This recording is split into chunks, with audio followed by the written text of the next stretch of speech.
Chapter 1107. Snake chuckled, and his lips curled into a confident smile. He then knocked on the door and said, "Tu Meng, there's thunder, I'm scared." Gu Mingming couldn't help but laugh out loud at the door. She didn't open the door and just sat at the door and said, "You're a domineering CEO and you're scared of thunder? I'm someone who went to primary school, don't lie to me." Snake squatted down outside the door and accurately placed his hand on the back of Gu Mingming's head through the door. He chuckled and said, "I'm your dog. Don't you feel heartache letting your pet face the thunder and lightning alone on a stormy night?" She still remembered this? "Tu Meng, did I tell you before? I have a spare key to every room?" Gu Mingming was stunned and turned to look at Snake through the door. It was as if Snake could feel her gaze through the door. He smiled and said, "Open the door yourself and accompany me as your pet. Or, I'll use the spare key to open the door and accompany you as my girlfriend. You know the difference between the two." Understood instantly, damn it. Gu Mingming was once again amazed at how she knew so much. Click. Gu Mingming gently turned the door handle and moved it a little. The door was opened a little, but it was enough to light up Snake's entire world. He pushed the door open and without another word, he pounced on Gu Mingming and kissed her carelessly. He said, "You actually locked your own dog outside the door. Heartless master, do you think I should bite you?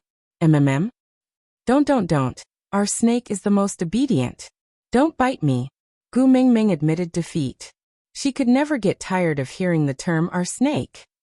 His mood was great, but Snake wanted to bite her even more. After pondering for a while, he bit her little chin lightly, and then hugged her in his arms.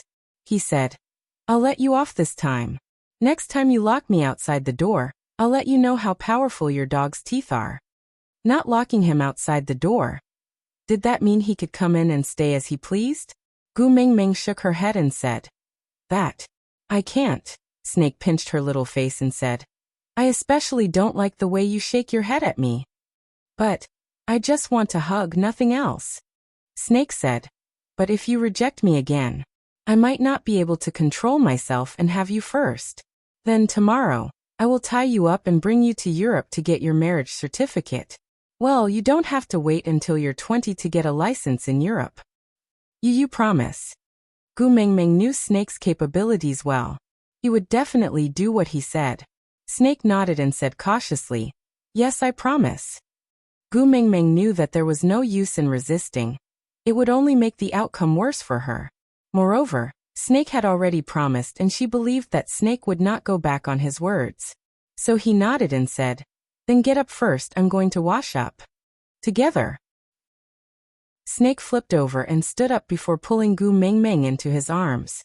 Like Siamese twins, they entered the washroom to wash their pants together before returning to the bed to lie down. Before he switched off the lights, he planted a kiss on Gu Mingming's forehead and said affectionately, "Good night." Drawing a perfect end to this beautiful day. To snakes, rainy days always made them feel happy. The fog gathered again, and Gu Mingming looked at the screen disappearing behind the white fog. She laughed bitterly and said, "Snake is really as domineering as usual." Aside from the topic, are you satisfied with the special Snake special that my babies have been waiting for? Chapter 1108. The Beast Deity chuckled. "Say, do you think there will be a mosaic in the next episode?" Gu Mingming rolled her eyes at the Beast Deity. Is there any father who would discuss such content with his own daughter? The Beast Deity thought for a moment. That's true. For the sake of my daughter's mental and physical development, if there is really any inharmonious content, I will cut it off and not broadcast it. Gu Mingming held her forehead in exasperation. The Beast Deity pinched Gu Mingming's little face. "All right, the drama is over. Tell me, why did you come to find me?" Gu Mingming pursed her lips. She was a little shy, but she still told the Beast Deity about what Leah and Elvis were worried about. The Beast Deity chuckled. "How can giving birth be painless? But you have Snake's power to protect you. You won't die. What are you afraid of? Don't be a coward. Just give birth." Gu Mingming sighed with a bitter expression. "That's what I said too. But Elvis and Leah don't agree." "Then don't give birth," the Beast Deity said. Gu Mingming stared at the Beast Deity coldly. "Father, Can't you be more resolute? The beast deity shrugged. The beast father doesn't even want to keep the child. Why do you still insist on giving birth to his child? Gu Mingming lowered her head. I already owe the two of them in terms of relationships. I hope to make it up to them in other aspects. Elvis already has a nest of wolf cubs. If I don't give birth to a nest of fox cubs for Leah. The beast deity chuckled. He shook his head in exasperation. Other males try their best to coax their females to give birth to their cubs. Why is it the other way around for you? Gu Mingming was not annoyed by her father's mockery. She shook the beast deity's arm. Is there a way? Father. The beast deity sighed. There is a way. But you have to find it yourself. Ha. Gu Mingming looked at the beast deity in confusion. The beast deity said calmly, love of the sky. Gu Mingming was taken aback. Her eyes dimmed. One of the 7 treasures? The beast deity nodded. The kiss of the ocean is tolerance. Soul of the forest is life. Gu Mingming continued the beast deity's words and said softly, light means to dispel all darkness, including all pain, right? This concept was what Wang Xiaoxin had told Snake's father in his memory. The beast god nodded and said, yes, if you could wear the love of the sky during labor, it wouldn't be so painful. Gu Mingming was a little dejected. She lowered her head and fiddled with her fingers. I don't want to gather all those things, Tisk. The beast deity placed his hand gently on Gu Mingming's shoulder and said, even if they are all gathered, the final authority is still in your hands, understand? Gu Mingming nodded and said, I understand, let me think about it carefully. The beast deity did not say a word. He could provide help to Gu Mingming, but he could not dictate her decisions. After all, with his status, he could not interfere with the matters of the beast world. Gu Mingming took a deep breath and asked again, then about Wabi? The beast deity continued shaking his head. Gu Mingming said, yeah, I understand. I still can't say. All right, I won't ask anymore. I'll go back first. Chapter 1109. Whenever she woke up, she would always be faced with Elvis's concerned gaze. Gu Mingming remembered that Elvis had told her before that he would always feel uneasy whenever she went to see the beast deity. This kind of uneasiness was without reason. But Gu Mingming could not say that he was worrying for nothing. Sometimes, a man's sixth sense was very accurate. What's wrong? Elvis asked as he helped Gu Mingming up. Before he finished his sentence, the cup of water was already at Gu Mingming's lips. Gu Mingming drank a mouthful of water, then sat up straight. She looked at Elvis, pursed her lips and hesitated for a while, but still called Leah over. The 3 of them sat facing each other, before Gu Mingming said, I have to tell you something. Elvis asked softly. Gu Mingming took a deep breath and said, the beast deity told me that if I want to avoid the pain during childbirth, I just need to get the love of the sky. Lee's smile obviously froze, his face full of disbelief. In order to not let Gu Mingming suffer, he had been trying his best to suppress his desire to have a child that belonged to him and her. Until now he had accepted his fate, and thought that he would never have a child of his own in this lifetime. But now he had a chance. This huge surprise made him dumbfounded at the moment. After a long while, he reached out his trembling hands to hold onto Gu Mingming's shoulders and said carefully, Mingming, don't lie to me about this. You know I can't take it. Gu Mingming shook her head and said, I won't lie to you and Elvis. Even if you don't blame me, I won't lie to you. Lee's arm tightened, locking Gu Mingming in his embrace. It was a strength that made Gu Mingming almost suffocate, as if he wanted to rub her into his chest. Gu Mingming could feel Leah trembling. She could clearly feel his agitation. How was it that he did not care about having a child? How was it that he had never been envious of others? He was so envious that he almost went crazy. He wanted it so much that he was almost possessed. But because he could not bear for her to bear the pain of childbirth, he personally extinguished all his expectations, not even allowing a single smoke to rise. He was too good to her. In order to be good to her, he could be cruel to anyone, including himself. I'll find the love of the sky. After that, we'll have a nest of little foxes.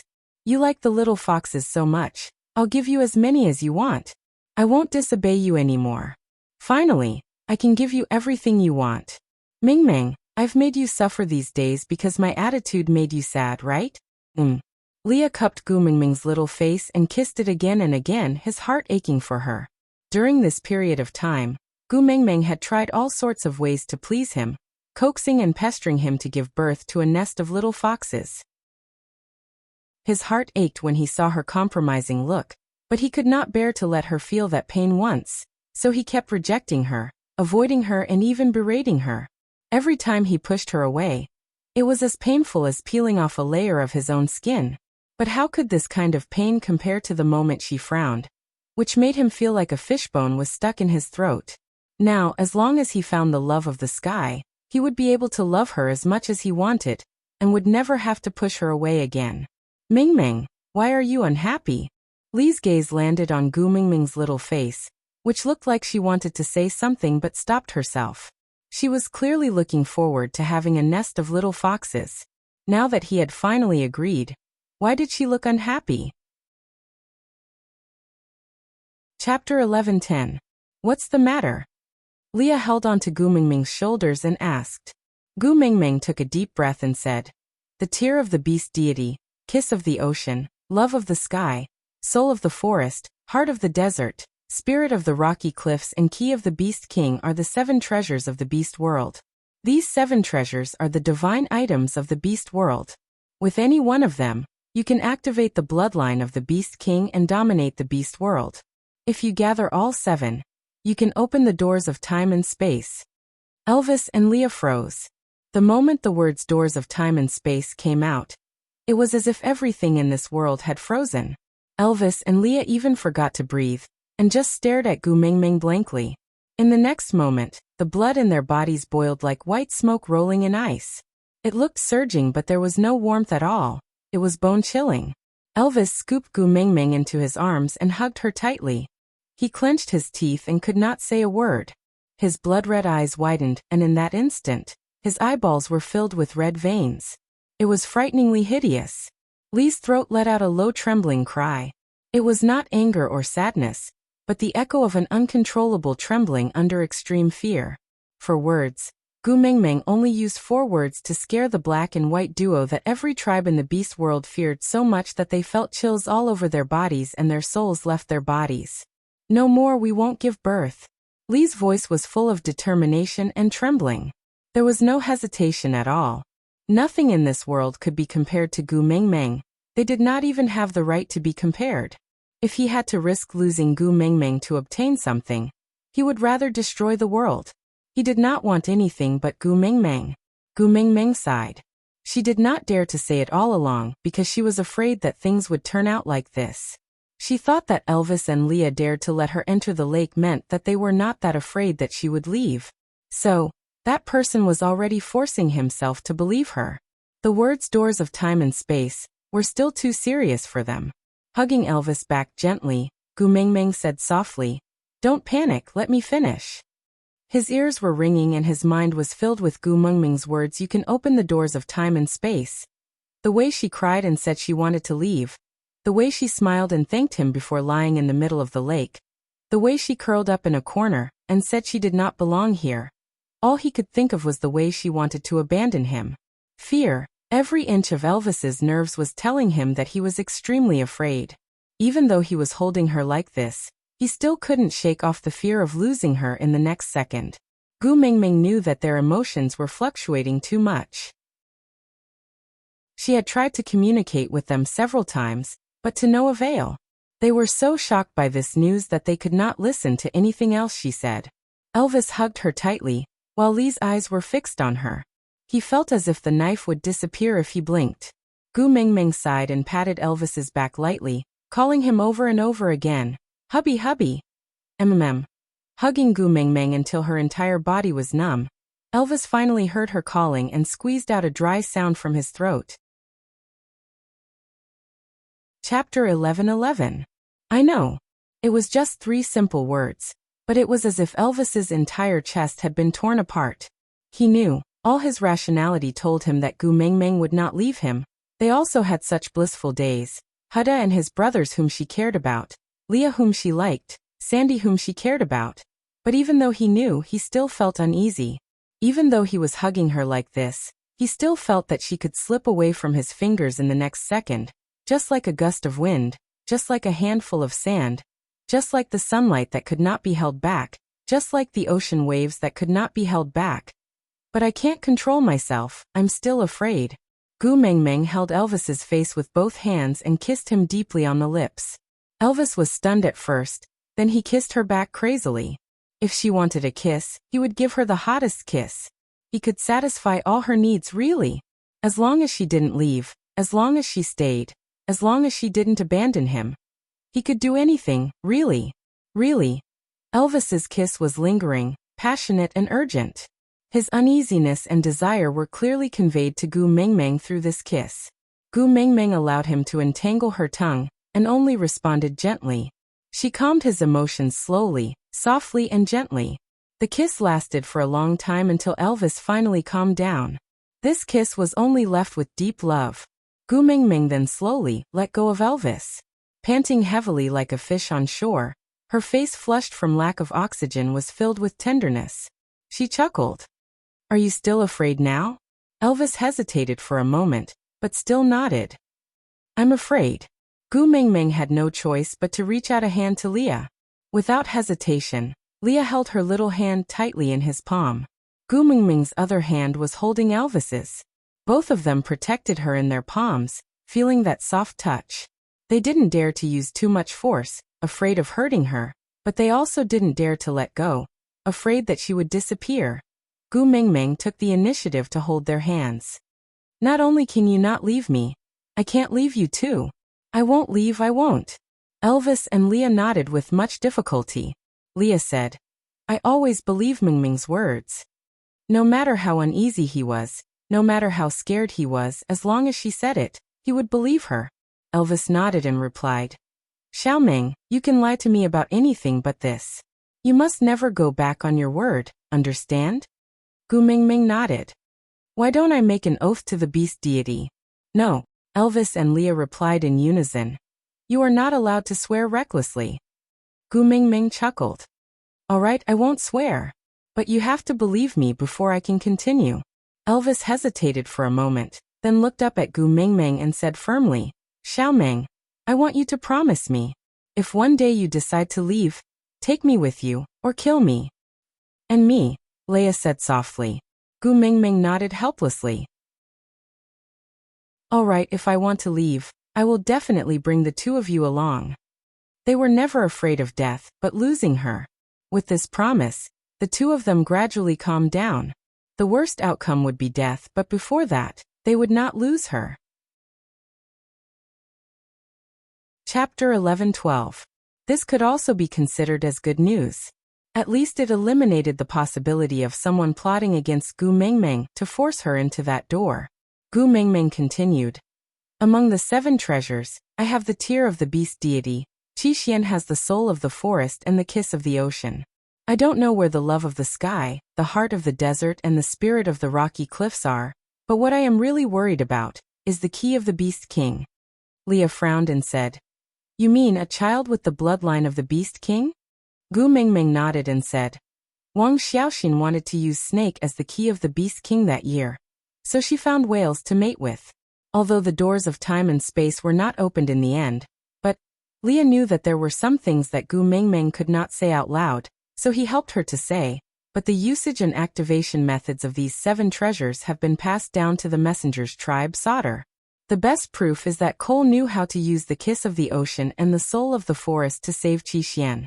So you are worried that Cole will target your next child with the bloodline of the beast king. You are afraid that what happened to Qi Xian will happen again, right? Gu Mengmeng nodded, indicating that what Leah said was exactly what she was worried about. One Qi Xian had already exhausted her. If Cole did the same thing and abducted another child from her, she would really break down. She was really afraid that when she was about to stab Cole's chest with her sharp blade, the one standing in front of her would not be an enemy, but her child. The simplest way is for you to not have any more children. In the end, the topic returned to this. Lee's emotions were very strange. From the start, he had been trying his best to suppress his desire to have a nest of children with the same bloodline as her. Then he completely destroyed this hope, and then rekindled it. But now, he actually started to hate those children who had yet to appear. As long as they never appeared in this world. Did that mean that he would not have to bear the risk of losing Gu Mengmeng? Anyway, Qixuan had already been snatched back, so they did not need to pay Cole any ransom, right? Gu Mengmeng sighed and said, Leah. Li's lips were pressed into a straight line. He did not say anything else and just avoided Gu Mengmeng's gaze. He did not want to anger Gu Mengmeng at this moment, not even the slightest bit. Gu Mengmeng tightened her grip on Li's hand. Originally, after snatching Qixuan back, I had planned to give up on searching for the 7 treasures. But now, I have a new idea. Elvis and Leah frowned, their palms sweaty and their lips tightly pursed. Gu Mengmeng knew what they were worried about, but the more she did not explain herself, the more uneasy they would be. She might as well state her thoughts clearly, she believed that they would understand. Chapter 11-13. Gu Mengmeng paused for a while before continuing. There is only one set of the 7 treasures in this world. As long as both of you use one each, then no one will be able to gather all of them to open the doors of time and space. Gu Mengmeng's words made sense. The tear of the beast deity was in Gu Mengmeng's body. If Elvis and Leah used the heart of the desert and the spirit of the rocky cliffs to activate the Beast King bloodline, then anyone who wanted to open the doors of time and space could only choose to kill the 3 of them to obtain the 7 treasures. One Beast King could already look down on the entire beast world. When 3 Beast Kings gathered together, it would basically be the game mode of a pay-to-win warrior. They could ask arrogantly, who else? The iron triangle formed by Gu Mengmeng, Elvis and Leah was the most indestructible and stable relationship in the beast world. It was impossible to destroy them one by one. No matter which one of them was attacked, the other 2 would definitely come to their rescue immediately. So, it was simply a fool's dream to think of obtaining the 7 treasures from them. Once Gu Mengmeng voiced out her idea, Elvis and Leah immediately exchanged glances, and their eyes lit up. That's right, their rationality had been blown away by the news of Gu Mengmeng will leave. They could not think of anything and fell into a huge whirlpool. But in a crisis, danger and opportunity coexisted. As long as they could snatch the remaining 3 treasures before Cole finished setting them up, they would have the upper hand and gained an absolute advantage. Even if they could only grab 2, it could be said to be an absolute advantage. Elvis circled his arms around Gu Mengmeng's waist and hugged her lightly. He kissed her forehead. Ever since I met you, I've started to be overcautious. I've even forgotten that taking the initiative is my style. Li's thoughts were more meticulous and persistent. He brought Gu Mengmeng's little hand to his lips and kissed it. Leave this to me. Gu Mengmeng nodded and replied, yeah. For the past 2 years, Leah and Elvis had been keeping a low profile and only focused on Gu Mengmeng. They just wanted to live their simple lives in peace, and had long forgotten their grand ambition of uniting the beast world for so many years. However, even if they did not cause trouble, trouble would never let them go. Blindly avoiding them didn't seem to be able to keep the peace. Since that was the case, why not make a big fuss? If their family of 3 became Beast Kings, they would like to see who would dare to play tricks in front of them. This night, Leah and Elvis could not sleep for the first time in a long time. Not worry but excitement. The 7 treasures, which he had always rejected, suddenly became something that he had to obtain. They wanted to make Gu Mengmeng stay, and ensure that no one in this world would dare to be presumptuous in front of her. Obtaining the 7 treasures seemed to be a way to settle things once and for all. The next day, after Gu Mengmeng woke up, Elvis and Leah decided to go out at the same time. Elvis continued to stock up on food for the winter, while Leah made arrangements to search for the 7 treasures. At that moment, Gu Mengmeng was not used to being alone like this. In the past, one of them would always be by her side. The pot was filled with the meat that Leah had cooked and Gu Mengmeng scooped a bowl for herself. Gu Mengmeng was the only one at the 6-seater table. I used to eat alone, so I didn't think there was any problem. Only now did he understand that solitude was also a luxury, because first, he had to experience being accompanied and cared for. Chapter 11-14. Mandy. Gu Mingming was rather surprised because the 16 valued females had a kind of adoration towards her that was similar to fans towards their idols. They liked her very much but did not dare to get close to her. Unless Gu Mingming took the initiative, they would always approach her, as if they were afraid of causing trouble for her. Mandy placed her hands behind her back and appeared rather uneasy. She took small steps towards Gu Mingming and said, "When the Great Witch Doctor went to look for Ian in the morning, he said that I can come and play with you." "Play with a child?" Gu Mingming chuckled and looked at Mandy like a child who had received candy, as if playing with her was a reward. Actually, her fox was just afraid that she would be bored at home alone, so he sent Mandy over to accompany her, right? Gu Mingming took a bowl and handed it to Mandy, asking, "Have you eaten breakfast?" Mandy shook her head, blushing slightly. "I was preparing to eat when the Great Witch Doctor went over, but he said that he had prepared a lot of food for you in the morning, and that I can come and eat with you. So, although our Ralph learned some cooking methods from Great Leah, the taste is not that great, though." Mandy instinctively swallowed her saliva. She looked at the big pot of fragrant stewed meat on the table in front of Gu Mingming. Her eyes filled with desire. Gu Mingming waved her hand and said, "It's good that you haven't eaten yet, come and eat with me." Mandy agreed readily and happily sat down diagonally opposite Gu Mingming. Gu Mingming chuckled.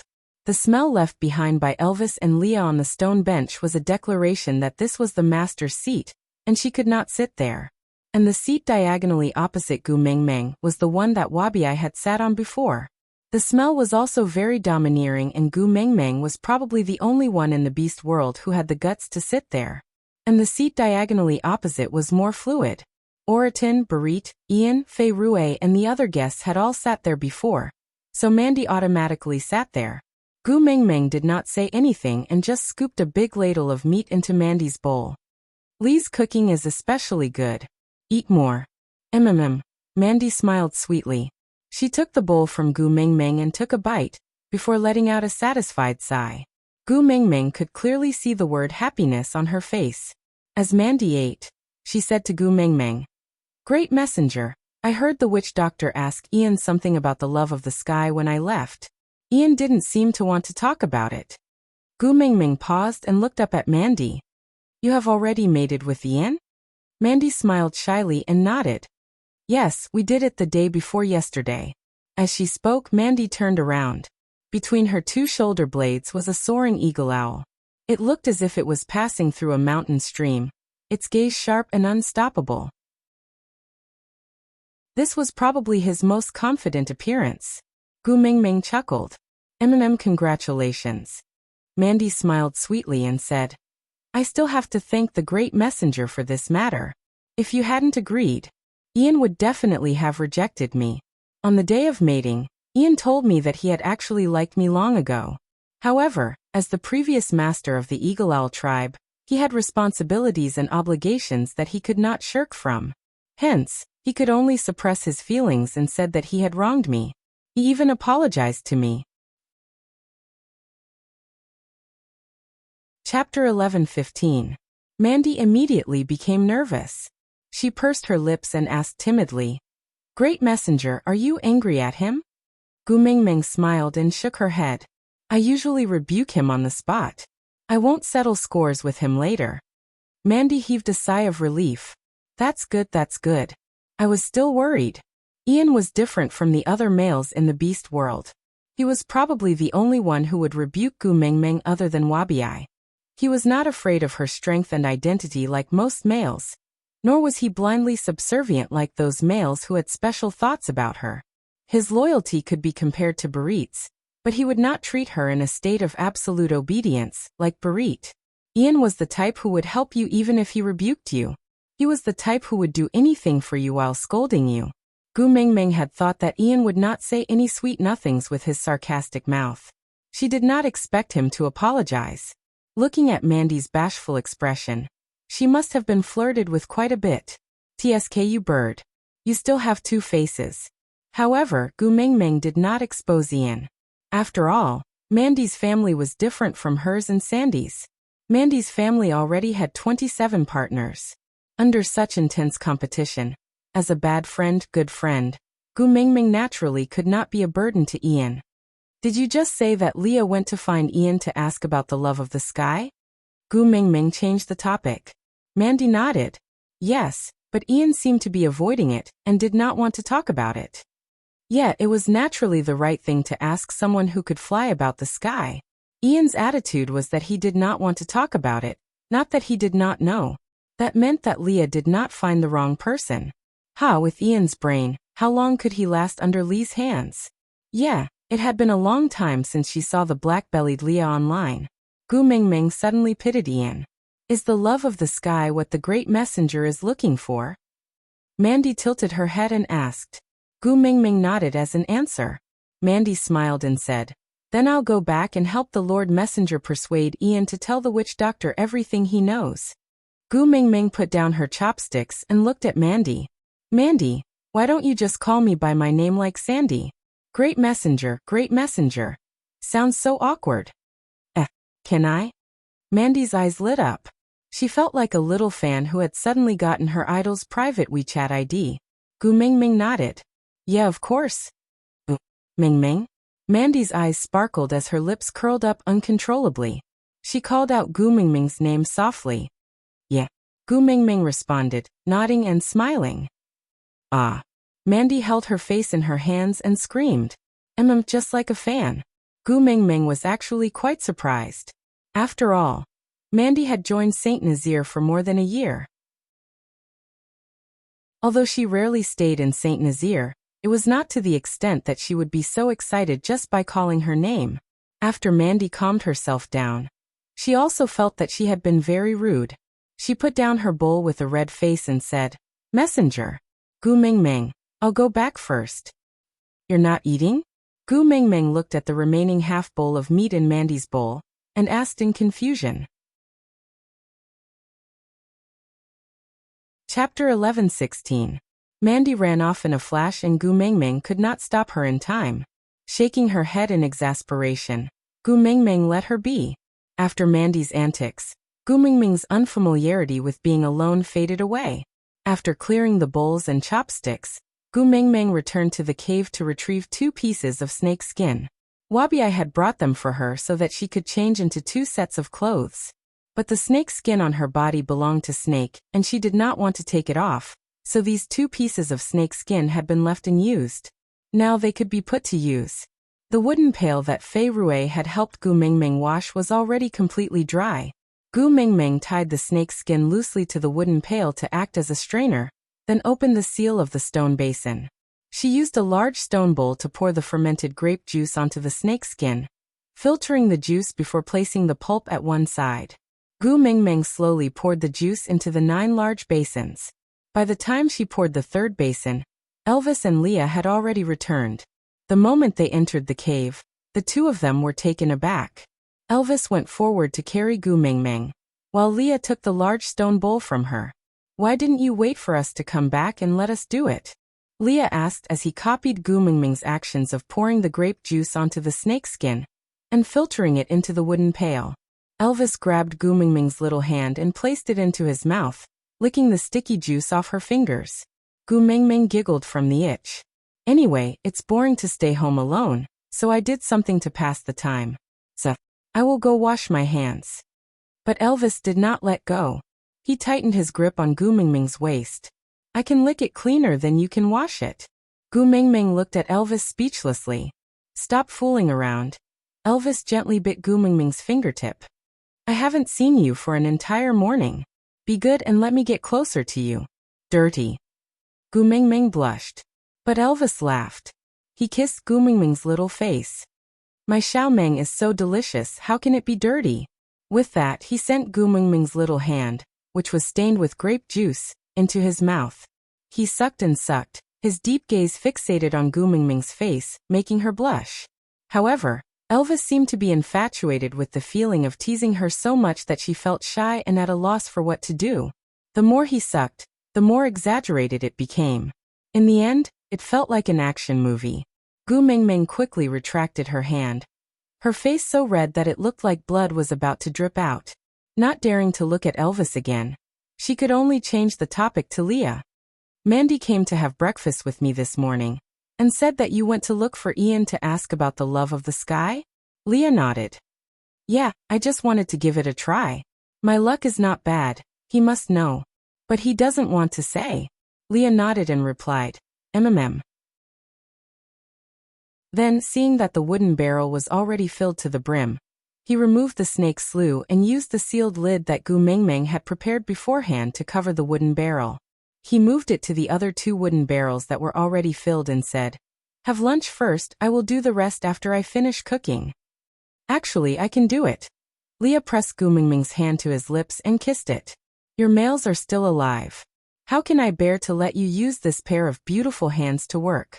Don't make my heart ache. Be obedient, Gu Mingming was helpless. She mumbled softly, I will be groomed into a useless piece of trash by you guys sooner or later. Aside from the topic, alright, today's update has ended, see you tomorrow. Remember to leave a message with 5 stars. Then, remember to hand over the tickets if you have them. Chapter 11:17. Hearing Gu Mingming's complaints, Leah smiled instead. He pinched Gu Mingming's little nose. It would be best if we can pamper you so much that you can't even breathe when you leave us. That way, I won't have to worry about you suddenly disappearing. TSK. Gu Mingming wrinkled her nose. She didn't insist on filtering the grape juice herself. Leah transformed his hands into claws and then back into hands. His hands were so clean that they were not stained by dirt. When the sunlight shone on them, it was as if his skin had been tanned until it became transparent, giving off a pinkish glow. Gu Mingming didn't have a hand fetish, but she really liked Leah and Elvis's hands. Both of their hands looked especially nice. If their fingers were intertwined, that would be an extremely beautiful scene. Thinking about that, Gu Mingming sniffed instinctively. She mustn't have a nosebleed again. Otherwise, she didn't know how the 2 of them would deal with her. Not long after lunch, Mandy dragged Ian to Gu Mingming's cave.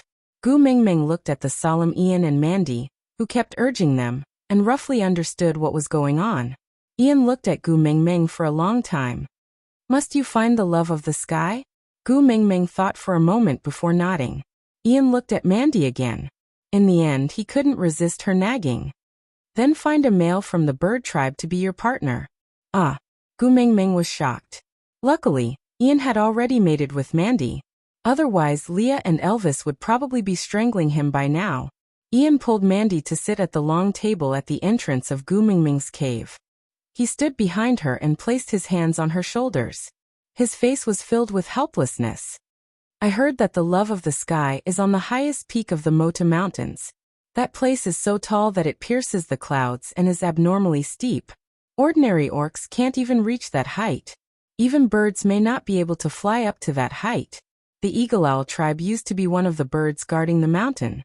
But because the climate was too harsh and it was difficult for them to reproduce, the number of females in the tribe decreased until none were left. Ian remained silent for a long time before continuing. The Eagle Owl tribe is a tribe that guards the lower altitudes of the Mota Mountains. As the guardians, we have never flown to the peak of the mountains. Even if he tried his best, he could only fly halfway up the mountain. So, if you want to go to Mota Mountains to retrieve the love of the sky, you must first find a vulture as a partner. Apart from them, there was no other race in this world that could fly so high. However, the vulture race prided themselves on being the people closest to the sky. They were even more arrogant than normal birds, and would definitely not come down from the Mota Mountains to approach the land beasts. So, it's basically impossible for you to find a vulture as a partner. This was a vicious cycle. If you wanted to go up the Mota Mountains, you would need a vulture to fly you up. But vultures could only be found on the Mota Mountains. Since the Eagle Owl tribe used to guard the mountain, they should be very familiar with them, right? Can't you accompany me and pass the message? Gu Mingming asked. Ian's face darkened and the emotions in his eyes were hard to decipher. His brows were tightly furrowed, as if he was holding back something. After a long time he finally spoke. In order not to be exterminated, I brought my tribesmen to seek refuge in St. Nazir. This is equivalent to betraying all the guardians of the Mota Mountains. They will not leave the Mota Mountains to chase after us. But if we go any closer to the Mota Mountains, All the birds on the mountain will attack together and tear the people from the Eagle Owl tribe into pieces. Digression. Do you remember my babies? We have an explosive update on the 24th. At midnight that day, there will be at least 100,000 words of updates.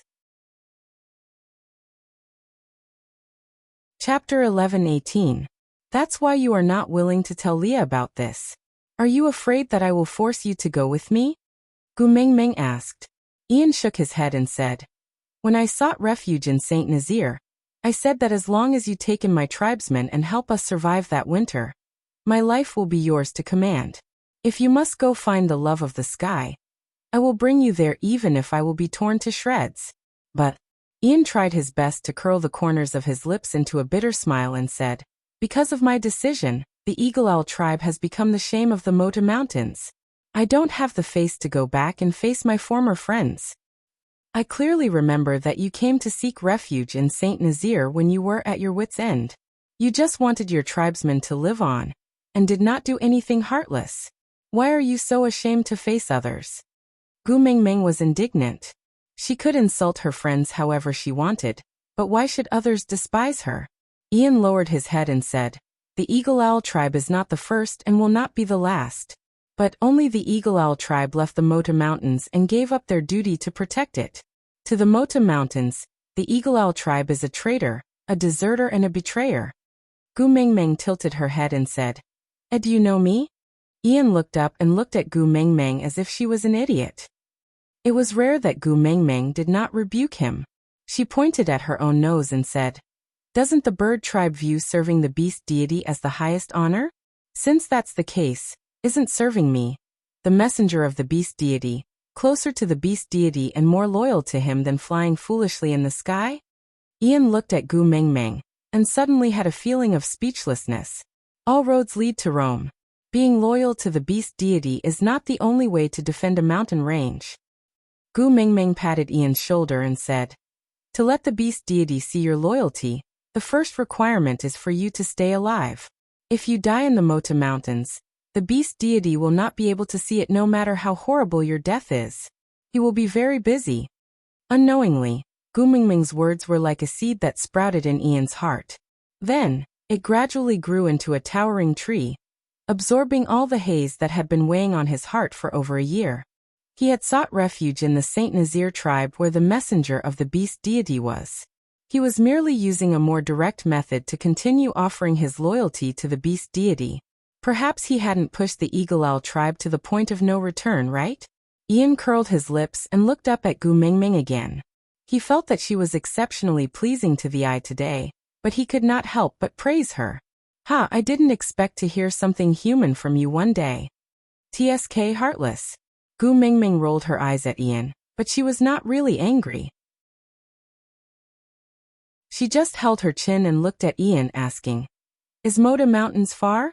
How long does it take from St. Nazaire? Ian said, It took us 9 days to get here. If we travel on foot, it will take at least half a month. Gu Mingming's fingers tapped lightly on the edge of the table. Half a month. Just the journey back and forth would take a month. Almost half of the rainy season had passed. If they left now, they would definitely not be able to return before winter. Chapter 11:19. All right. It was a simple word, but it carried the weight of a promise. Ian did not know what position Gu Mingming held in his heart. Was she the messenger of the beast deity respected by the Eagle Owl tribe, and even the entire beast deity? Or was she a friend whom he could sacrifice for? He only knew that Gu Mingming was a very special existence. No matter what happened during normal times, as long as she said the word, he would risk his life to accompany her without a second word. With the matter settled, Ian did not stay any longer. He held Mandy's shoulders and said, Let's go back first, don't disturb others' meals. Mandy looked at the meat in Gu Mingming's pot with envy. She had wanted to eat more in the morning, but in order to help Gu Mingming persuade Ian, she only ate a small bowl before leaving. Now, that pot of meat might not even be enough for Leah or Elvis, so she was too embarrassed to stay for a free meal. She stood up and followed Ian out. After 2 steps, she stopped and turned back to look at Gu Mingming. She called out softly, Gu Mingming. Gu Mingming looked up at Mandy, using a single room to ask her what was the matter. But Mandy smiled brightly and waved. I'm leaving, goodbye. Oh. Gu Mingming was at a loss. Then she heard Mandy say to Ian in a soft but excited voice, Did you see that? I called the great messenger's name, and she answered me. A crow flew past Gu Mingming's head, leaving behind 6 large dots. After Ian and Mandy left, Leah took over the bowl and chopsticks from Gu Mingming's hands. He put down the chopsticks and changed to a small spoon to feed Gu Mingming personally. Elvis lifted her by the waist, and Gu Mingming fell into his arms. This stance, there was a demonic aura. Leah looked at Gu Mingming with a grin. Mingming, do you think our family will have a new member soon? Gu Mingming instinctively rubbed her tummy. Not so soon. If I don't get the love of the sky, will the two of you make me pregnant? Elvis held Gu Mingming's hand that was on his tummy. Don't act dumb. Children are never considered family members. Why? Gu Mingming slammed the table and exploded. Why couldn't her child be considered a member of her family? Was there still justice in this world? Elvis chuckled, rubbing her little head and comforting her. Because when they grow up, they will mate with other females and form a family. They cannot stay in our family forever, so children cannot be considered as family members. Gu Mingming thought about it. Yeah, she treasured her son, but she was not so perverted as to not allow her son to get married and tie him to her side to be a bachelor for the rest of his life. Sigh, the pig that he raised would eventually have to steal someone else's cabbages. He had to accept this as soon as possible. Gu Mingming nodded and said with a little melancholy, Oh, so our family only consists of you, me and Leah. Facing Gu Mingming's disappointment, Leah raised his eyebrows. His expression did not change as he continued to smile amicably. Yeah, there are only 3 of us. It's a little too small, right? Gu Mingming nodded instinctively. She had originally thought that her family was rather strong. With her, Elvis, Leah, Hutta and his brothers, there would be even more little foxes and wolves in the future. However, it turned out that her son could not even be considered a member of her family. How depressing. Chapter 11:20. Her hair stood on end for the first time. Gu Mingming felt that Li's smile was too scary. She shook her head. No, I don't want to take in a vulture as a partner. Leah chuckled.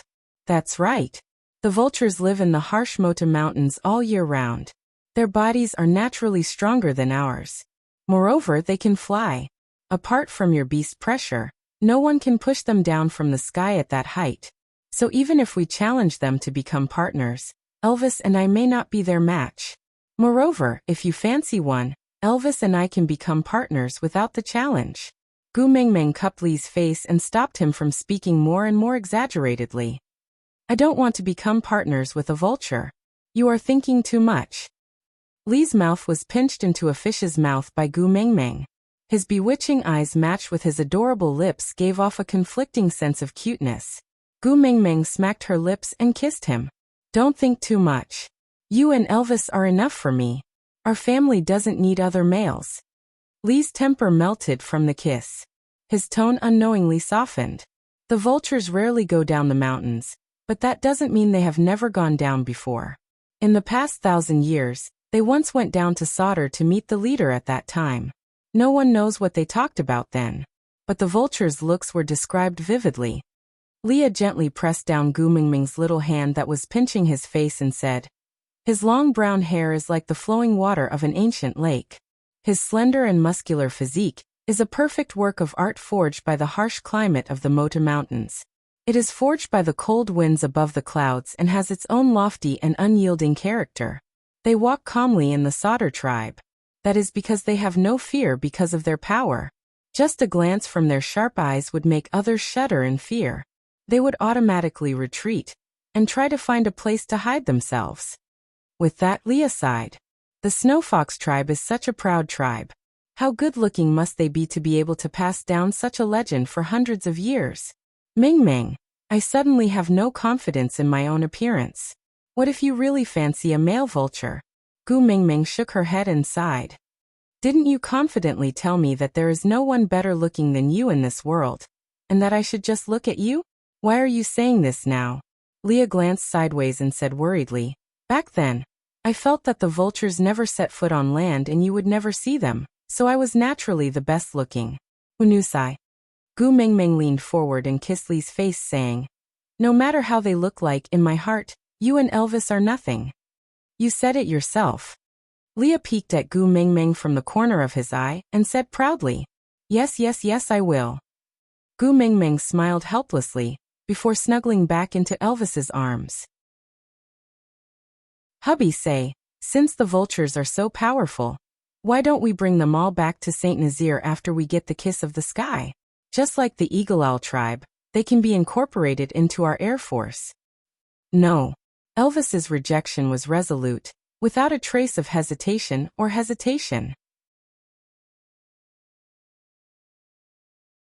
Chapter 11:21. I haven't forgotten how you drooled and acted like a hooligan when you first saw my human form. Elvis pinched Gu Mingming's little face. What did you say then? Touch and kiss me even at the risk of drowning, mm? Gu Mingming laughed dryly. Don't mention the past. Let it go with the wind. But Elvis did not buy it. He continued to smile coldly and continued. You've said it yourself, you're a veteran member of the Appearance Association, and your motto is appearance is justice. You're handsome, so whatever you say is right. Gu Mingming was speechless. How could she reveal all her secrets? TSK. She felt good just because of her cheap mouth, but she regretted it the moment she said it. So, do you think I will allow a tribe whose looks gave Leah such a sense of danger to join Saint Nazir, and create a destructive crisis for myself? Gu Mingming shook her head. No. Elvis chuckled. He tapped Gu Mingming's little nose in approval. So smart. Gu Mingming didn't know whether to laugh or cry. Hubby, I have to clarify something. I treated you that way because I was single at that time. Flirting with a handsome guy while single is not called acting like a hooligan. It's called creating an opportunity for love. Yeah, Leah and I have already grasped the opportunity you gave us. So we don't want to give it to anyone else. Elvis said softly. Gu Mingming was exasperated. I already have a partner. I won't give anyone else such an opportunity. Elvis stared into Gu Mingming's eyes. After a long while he smiled. I know what you said is true. I don't need the vulture tribe to verify it for me. I will block all temptations for you. You just have to continue liking Leah and me. Gu Mingming facepalmed. She felt that her image was hopeless. Leah and Elvis were sure that she was a female demon who lusted after men. Forget it. She wasn't wronged. After all, even if time could be turned back to the past, she would still act like a hooligan towards Elvis. Otherwise, wouldn't such a good husband be someone else's now? How could that work? Gu Mingming realized that Elvis was usually a man of few words, but when faced with such a situation, both his EQ and EQ would immediately come online to block her. But forget it, she did not have any other thoughts anyway. Whatever he said, it would only make things worse if they continued discussing. In the end, Elvis was certain that she was looking for a male vulture as a partner. But the heavens had pity on her. She had not even seen a single strand of hair from the vulture tribe, and she had already been made into a scandal. She felt even more wronged than Do-e. Leah tapped the area between Gu Mingming's brows. That smile clearly indicated that he and Elvis had the same thoughts and rejected Gu Mingming's suggestion. Gu Mingming wrinkled her nose and made a funny face at Leah, not saying a word. Leah said, the problem now is how to reach the highest peak of the Mota Mountains. From what Ian said, not all birds can go up there, let alone land beasts. Actually, there was a very simple solution. That was to let Gu Mingming sleep and ask the beast deity. But no one would bring up this suggestion now, because Elvis and Leah were extremely afraid that Gu Mingming would directly transmigrate back to that dream realm. Chapter 11:22. Since they could not ask the beast deity, the problem of how to ascend the mountain became a dilemma. But luckily they still had a whole winter to slowly think about it, so they were not in a hurry to come up with an answer. The rainy season in Saint Nazir was extremely busy. Males and families hunted and preserved meat in a frenzy, while those that did not mate would follow Barit and Oriton out to search for the potatoes, sweet potatoes and lotus roots that Gu Mengmeng had taught everyone before. The rest of them tanned beast skins and divided them according to their grades, before distributing them equally to all the females in Saint Nazaire. Gu Mengmeng had brought everyone to do it once during the winter 2 years ago. Although Gu Mengmeng was not around last year, there were many old tribesmen in Saint Nazaire, so they did not delay the preparation of supplies while defending against the enemies. This year, everyone was more experienced. With Gu Mengmeng holding the fort at home, Elvis traversing through the territory, and Leah strategizing in the tribe, everything was more orderly. Ever since Gu Mengmeng made Mandy call her by her name, Mandy seemed to be hooked by her soul, running over to Gu Mengmeng's place every day.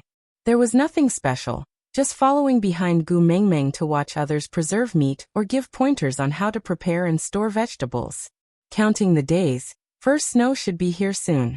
Gu Mengmeng was sitting at the entrance of the cave, looking up at the sky when she saw an eagle owl flying close to the ground.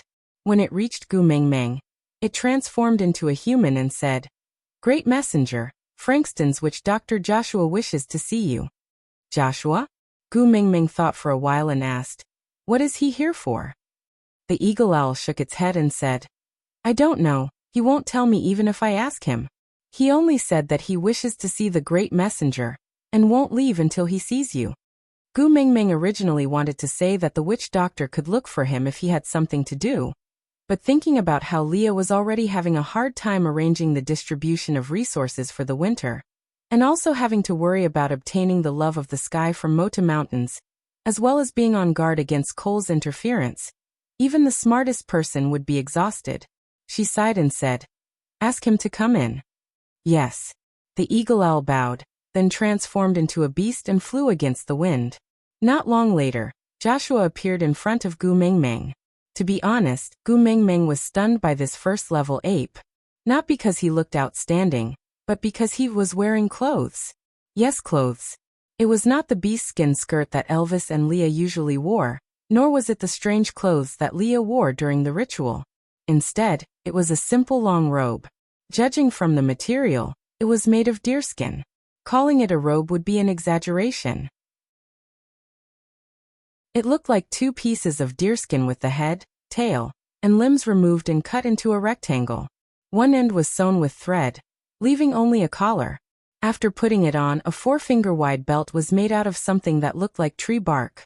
The shoulders of the clothes were slightly wider than his body, and when the waist was tightened, many of the shortcomings of his body were covered up. Joshua, who was originally weaker than high-level orcs like Elvis and Leah, now had a scholarly and refined aura. He did not look like a barbarian, but more like an ancient person. This was the first time Gu Mengmeng saw a male wearing clothes that were meant to cover his body after coming to the beast world. She could not help but feel a sense of familiarity. Chapter 11:23. Greetings, Great Messenger. Joshua bowed respectfully. Gu Mengmeng nodded as a form of greeting, but did not go near Joshua. After all, she didn't forget that when she passed by Frankston on her way back from Zacharias, Frankston's leader, Hanston, and this witch doctor, Joshua, had offered to escort her. At that time, Hanston had said that he didn't dare to have any other thoughts, but this level 1 Joshua had stubbornly insisted that he wouldn't give up. What if her man got jealous? Now that Elvis and Leah were not at home, Gu Mengmeng did not want to cause any unnecessary trouble. After all, first it was Fei Rue, then it was Victor, and then there was a male vulture. If she got involved with this Joshua, she would not be able to do anything for the entire winter. She would just be soaking in a vat of jealousy every day. So Gu Mengmeng maintained a certain distance from Joshua. She asked with a neutral expression, "Is there anything you need from me?" Joshua nodded. "Winter is coming soon. I wish to request to stay in the Great Messenger's cave." If it was in the past, Gu Mengmeng might have asked why he wanted to stay in her cave. But Barit had already caused trouble once before, so Gu Mengmeng naturally understood that Joshua wanted to stay in the cave to store food for her. Holding her forehead, Gu Mengmeng shook her head. "Elvis only stored enough food for our family to survive the winter. He did not prepare any for you." In other words, she did not lack food and did not want you. Joshua did not seem surprised by this answer. After all, They were a neighboring tribe. It was no secret that Saint Nazir had a way to store food. Joshua nodded. Then he tilted his head and smiled. Then does the great messenger lack beast pets? The kind that is the closest to your way of thinking and behavior? Gu Mingming chuckled. She shook her head. Joshua, I have no intention of recruiting new males into my family. So don't waste any more time on me. Go find a new target. I can wait. Joshua did not seem to take Gu Mingming's rejection to heart. He just lowered his head. The males in the beast world are all stubborn. They either don't love, or fall in love for the rest of their lives. Gu Mingming was very clear about this. However, she no longer wanted to carry someone else's burden for the rest of her life. It was too heavy. Gently caressing the back of her neck, Gu Mingming smiled. My stance is very clear. I don't like you. If there's nothing else, please leave. Joshua shook his head. I want to join Saint Nazir as a witch doctor. Unmated males had the right to decide which tribe they wanted to live in. Witch doctors were a precious resource that was second only to females. Almost all tribes fought over them, and there was absolutely no reason to reject them. However, if they accepted him, wouldn't it mean that they had tacitly agreed to his waiting? Chapter 1124. Oh, by the way, other than me, there are 17 females in our tribe. Other than Maya, who is a half-orc, the rest are all complete females. As Gu Mingming said, she held Mandy's arm and smiled. Here she is Mandy, a female leopard. I personally crowned her the first beauty of the beast world a year ago. If you want to mate, why don't you consider wooing Mandy? After saying that, Gu Mingming felt her face hurt. She sounded like a pimp. Mandy glared at Gu Mingming shyly. I promised Ian that I will only accept him this year. If you want to woo me, you have to wait until next year. Joshua smiled at Mandy and said, Nice to meet you, Mandy. That was considered as a greeting. Then Joshua's gaze returned to Gu Mingming. I can accept the test to join the tribe. I am willing to accept it no matter what the test is. I must join Saint Nazir. Join Saint Nazir as a witch doctor? Sure, you are most welcome. Leah hurried back the moment he heard that Joshua had come to meet Gu Mingming. But the moment he arrived, he heard this fellow confessing to Gu Mingming. He did not appear because he wanted to hear Gu Mingming reject him personally. But even after Gu Mingming made it so clear, he still pestered her. Leah patted Joshua's shoulder lightly and said, The witch doctor's test shall be conducted in the witch doctor's way. I just patted 4 types of medicine on your shoulder. If you can find all 4 types of medicine by this time tomorrow, you will pass. I will welcome you on behalf of Saint Nazir. If you can't find them, then you can scram back to where you came from. Don't be an eyesore in front of me again. Joshua tilted his head and sniffed the scent on his shoulder. For smells, the number was correct. But these 4 smells were especially faint and hard to distinguish. But in order to join Saint Nazir, Joshua still decided to accept this challenge. Passing the test as a witch doctor meant that the test given by Leah was not too harsh. Okay, Joshua answered and turned around to search for the medicine that he had sniffed out first. After Joshua left, Gu Mingming leaned on Lee's shoulder. What did you pat on his shoulder? Are you sure he won't be able to find it? Leah chuckled. Don't worry, I will not allow flies to keep flying around you. Gu Mingming laughed and said, Didn't you say you have a lot of things to settle? Why are you back so early? Leah carried Gu Mingming in his arms and said, Come back to kill flies. Gu Mingming replied, It's just Joshua, I can handle him myself. Leah replied, If you have to handle everything, why do you still need Elvis and me? Gu Mingming was speechless. She could only wrap her arms around Lee's neck and lean into the hollow of his neck, allowing him to carry her back to the cave. Mandy followed him for 2 steps, but upon receiving Lee's warning gaze, she could only turn around and leave angrily. Only then did Leah heave a sigh of relief. His Mingming was too outstanding. What should he do if she could win over both genders? He had finally gotten rid of Sandy with much difficulty, and now there was Mandy.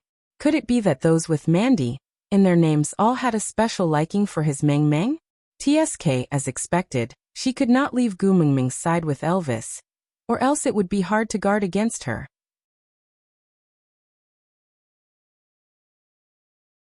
Chapter 1125. Leah didn't tell Gu Mingming which 4 drugs he had applied on Joshua's body, and Gu Mingming didn't press him. Gu Mingming didn't have any special feelings for Joshua, so she didn't want to give him any hope. Turning a blind eye was the most heartless and appropriate method. There were many things to settle in the tribe, especially after confirming that they were going to the Mota Mountains during the monsoon season. Leah had even more things to settle, but everything he did was for Gu Mingming. If he neglected Gu Mingming because of those things, wouldn't he be putting the cart before the horse? In his eyes, nothing was more important than Gu Mingming. So since he was back, Leah didn't plan on going out again. He just sat at the entrance and started curing the meat like the other males. After all, if he didn't do it, Gu Mingming had to do it. Elvis, the great god of dark cooking, was forbidden from touching any food that wasn't edible, and he couldn't bear to part with Gu Mingming's hands rubbing the coarse salt crystals. Seeing that Leah was preparing the food, Gu Mingming automatically stood behind him and massaged his shoulders. "You must be exhausted after so many things happened recently?" Leah enjoyed Gu Mingming's service and smiled. "The most tiring thing is that I can't look at you every day. I have to resist the urge to leave everything behind and come back. It's so tiring. But winter is coming soon. By then, I will have nothing to do and just have to look at you every day." Gu Mingming wrapped her arms around Lee's shoulders from behind and rested her chin on his neck. "In the blink of an eye, this is the 3rd winter we have spent together." Leah shook his head. "The first." "Huh." Gu Mingming didn't understand. Leah said, "In the first year, you mated with Elvis and I was an outsider. In the second year, you circled around Qixuan for the entire winter. Elvis and I were both outsiders. This year, you have to focus on accompanying the 2 of us. After all, this is the first winter for the 3 of us as a family of 3. Gu Mingming chuckled. "All right, we will stay in the cave for the entire winter. I will accompany the 2 of you." Leah nodded and said, "Elvis and I have already expanded the layout of the cave. Before winter, that stone table will be moved into the cave. The storage room has also been expanded to make it easier for you to throw potatoes at us. The floor is also covered with soft new soil, so you won't trip or hurt your feet when you chase after us." Gu Mingming was taken aback. "Why would I throw potatoes at you?" Leah glanced sideways with a tinge of disappointment in his eyes. "You won't be screwed up this year?" Gu Mingming blinked her eyes and looked at Leah in confusion. Leah sighed. "I was very envious at that time.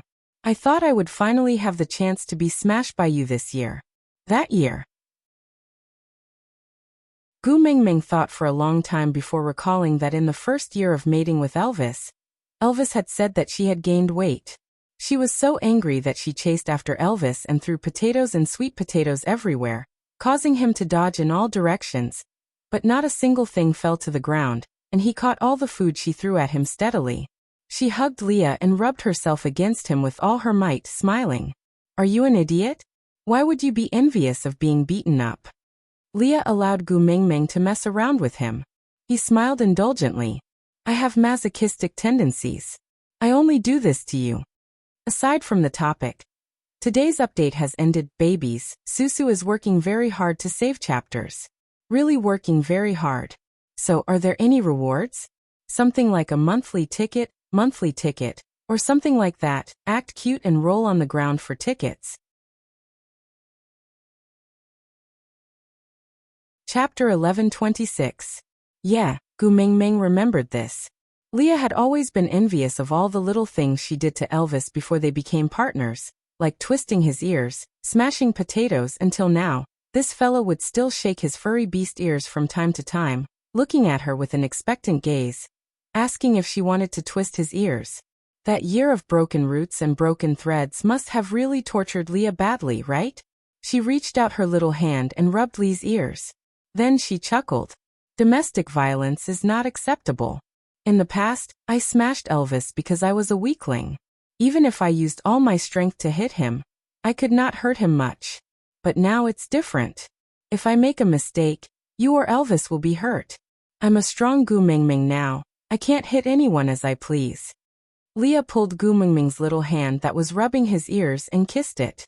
Silly girl, in Elvis's and my world, you are never a weakling. If you want to hurt us, you don't need to use your fists. Just one look from you can push us into hell, or pull us back to the human world. One word from you can kill me on the spot, or bring me back to life. Gu Mingming pecked Li's lips. Then she smiled sweetly. My hubby has such a sweet mouth. A numbness spread throughout Li's entire body. She often called Elvis's hubby, but this was the first time she called him hubby. This form of address was set after Snake snatched the title of boyfriend. But she had never called him that before. The first time she heard it, her heart trembled. He hugged her tightly in his arms and kissed her again. Call me that again. Hubby. Gu Mingming nestled in Li's arms obediently. Her face was pinkish, making one feel pity for her. Leah hugged Gu Mingming and asked her to call him hubby time and time again. Every time she called him that, he had to kiss her a few times to stop the itch in his heart. Just like that, they spent the entire afternoon until Oriton returned with Elvis in the evening carrying his hunted prey. Elvis took Gu Mingming from Li's arms and hugged her. He took 2 deep breaths of the air that carried her scent, then looked at Leah and said, I heard that monkey came to confess to Xiao Meng? Leah nodded. Don't worry, I've already dealt with it. Yes.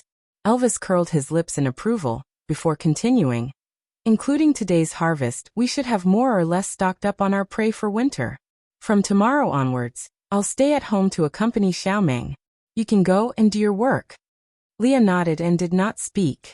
They all knew that what Leah needed to do was not to manage the tribe, but to go to the Mota Mountains during the rainy season. Same old rules, you're in charge of thinking, I'll be in charge of using my hands. Elvis added. Leah chuckled and raised his brows. I feel like I'm at a disadvantage now. Because every time there's a mistake, you'll push the blame to me, saying he's the one who came up with the idea. I'm only responsible for beating him. TSK. Why don't you be responsible for thinking, and I'll do it?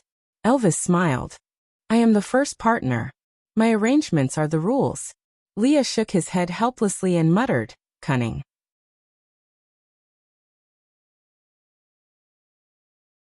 Chapter 1127. Gu Mingming shook her head. The storage room in the cave had already expanded by more than 3 times. In the first year, Gu Mingming knew that in order to ensure that she had sufficient food, Elvis and Leah ate very little as long as it could sustain their lives. Last year, he was led by the nose by coal to solder for the winter, and Elvis did not have time to prepare too much. Luckily, he had the help of the 3 little ones, and the food was still sufficient. This year, Elvis was practically risking his life. He could not wait to slaughter all the prey he could see and bring them back. Now that the cave was filled to the brim, even if the family of 3 ate to their heart's content, they would not be able to finish so much food during the winter. What else did she want? Nothing, there was really nothing else. In the next few days, Leah left early in the morning and returned late at night, looking travel-worn. Gu Mingming's heart ached for him to travel back and forth. She said that she could cook for herself during this period of time, and asked Leah not to prepare 3 meals for her daily. After all, Leah could settle his meals in the wild on the spot. With less cooking time, he could rest for a while longer. But Leah did not agree. He just hugged her and said, These 3 meals a day are my excuse to catch my breath. If I don't use this reason to come back to see you, I might not be able to persevere through this tiring day. Gu Mingming's heart was filled with sweetness, but she could not bear for him to suffer.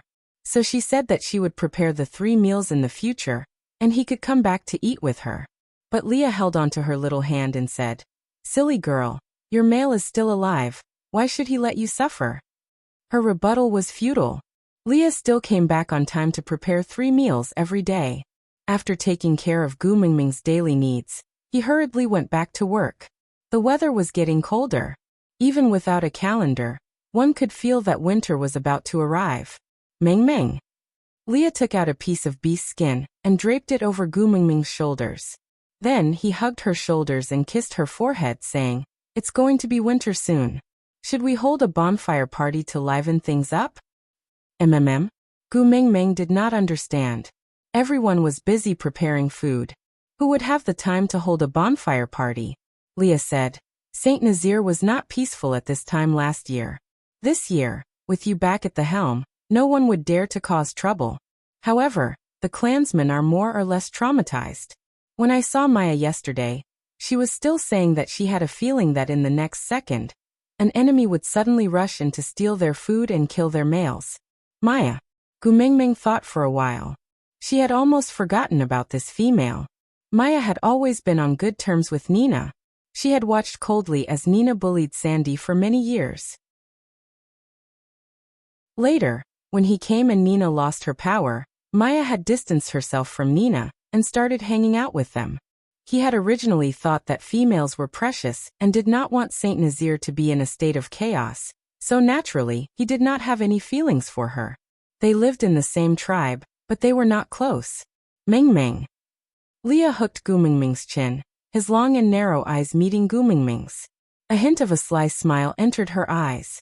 His thin lips curved up as he said in a low voice, I want you to tell Maya that you want a male vulture as a partner. During the rainy season, we will go to the Mota Mountains to hunt for treasures.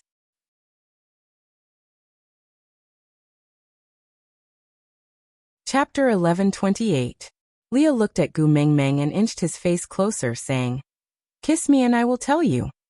Gu Mingming did not act pretentiously and kissed Lee's face, saying, Yeah, tell me. Leah held up Gu Mingming's little face and kissed her left and right, before replying in satisfaction, using her mouth to pass a message to someone. Someone. Gu Mingming did not understand. Leah looked up at the sky with a cold smile on his lips.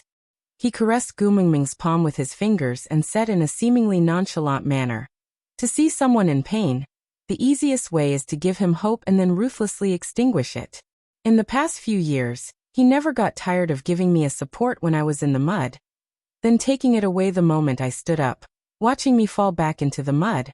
With that, Gu Mingming immediately understood who someone was referring to.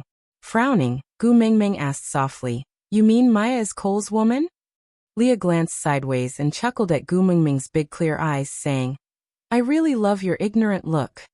Gu Mingming snorted in disdain, but Leah rubbed Gu Mingming's little head and said, I am serious. This world is too ugly. You don't need to know or think about those filthy things, just leave it to Elvis and me to handle it. You, just maintain this innocence and just watch as Elvis and I clean up the world for you. With that, Leah held the back of Gu Mingming's head and kissed her brow, saying, Being so reliant and trusted by you makes me feel very accomplished. Gu Mingming did not say anything, but her eyes darkened. She turned to look at Elvis behind her and asked, You also know that Maya is Cole's woman? Elvis nodded and said, Her appearance was too coincidental. Leah and I were just talking about creating a tribe, when a female held hostage by stray beasts appeared in front of us. A concept of, I will give you a pillow if you want to sleep? Gu Mingming recalled that during the first year of mating, Elvis had told her about their creation of a tribe in order to persuade her to accept Leah. Elvis had told her that Maya was the first female in Saint Nazir. She did not think much about it then, but now she finally understood. Was this Cole's bad taste again? You want to create a tribe? Alright, I'll give you a female. Go ahead and create it. When you build your tribe and think that you have the strength to fight against me, I will personally destroy your tribe. I will watch the hope in your eyes extinguish in an instant, leaving only the thin smoke of despair. This was really like Cole's style. Why did you still save her when you knew? Gu Mingming frowned. But Leah looked at Gu Mingming as if he was looking at a child. He smiled gently, full of pampering and indulgence. I'm a fox. Leah waved his tail and said, Isn't the fox best at eating the meat in the trap and retreating unscathed, watching the hunter fly into a rage at the sight of the trap? Gu Mingming paused for a moment before smiling. A normal human's thought process would naturally be to avoid risks. If they knew that there was a trap, their first reaction would naturally be to avoid it. Snatching chestnuts from the fire. It wasn't her style, but she had to admit that Leah was right.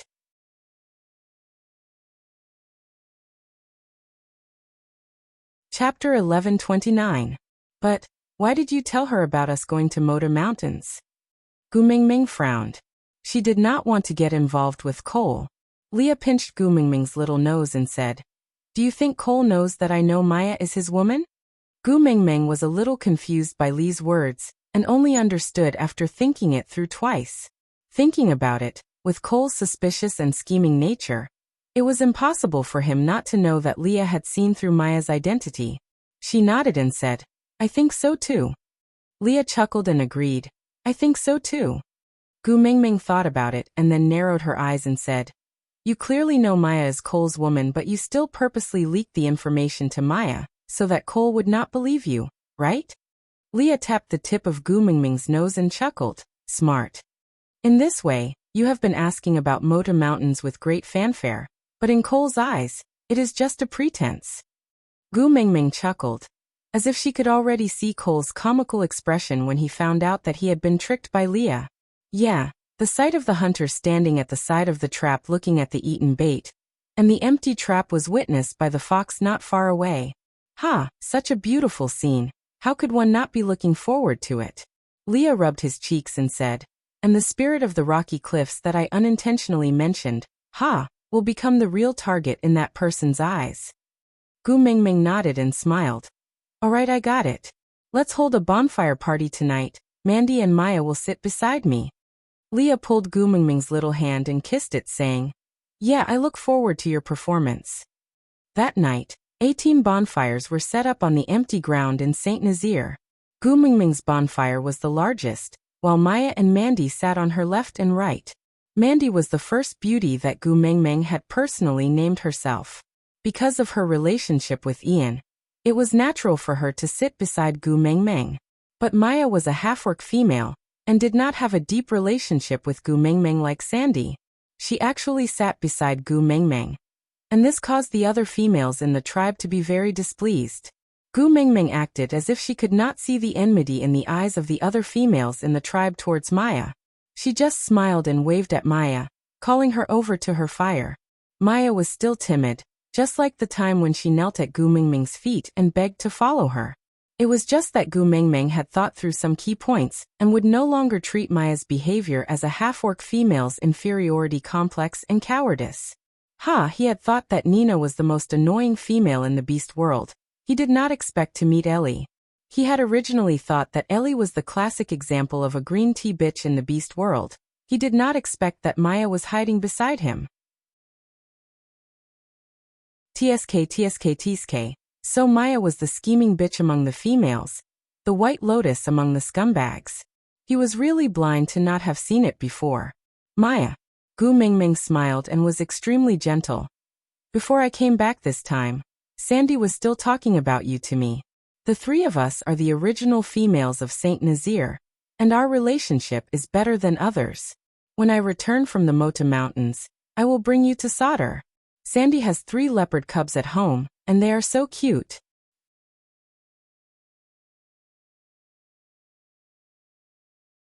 Chapter 11:30. Gu Mingming chuckled. The fish had bitten the bait. If they were really good friends, shouldn't they be concerned about Sandy and the cubs after hearing Gu Mingming's words? Why didn't Gu Mingming see through such clumsy acting in the past? Perhaps it was not that she couldn't see through it, but she had never cared about Maya before? So now that she knew she was a spy, she did not feel any anger. Putting herself in Maya's shoes, Gu Mingming tried to think. If this spy was not Maya but Sandy, she would definitely be furious. With that thought, Gu Mingming's mood improved. She smiled more sincerely and said, "I plan to go to the Mota Mountains during the rainy season to find the love of the sky. But the Mota Mountains are very high, beasts can't even go up." Maya looked at Gu Mingming innocently. She did not know how many secrets she had revealed. Gu Mingming and Leah had to spend a long time to pry information about the Mota Mountains out of Ian's mouth. And as a half-orc female with no achievements in Saint Nazaire, she really knew too much. Gu Mingming had her own thoughts, but she did not show it on her face. She just continued. So I plan to take in a male vulture as my partner, and let him fly me up." "Vulture? Wow." Maya's face was full of longing, her eyes shining with envy. She said, "I heard that vultures are the most arrogant race in the beast world. Every one of them has outstanding looks and is powerful. Gu Mingming is probably the only one in the entire beast world who can tame such a male. What a clumsy bootlicking." Gu Mingming smiled despite her disgust. "They are my father's most loyal subjects. They should have the honor of being my partners. Maya's smile froze. If it was in the past, Gu Mingming would not have paid attention to Maya, and would definitely not have noticed this flash of jealousy. But now she could see it clearly. Maya quickly adjusted her expression, and smiled in agreement. Yeah, being able to be your partner is a gift from the beast deity.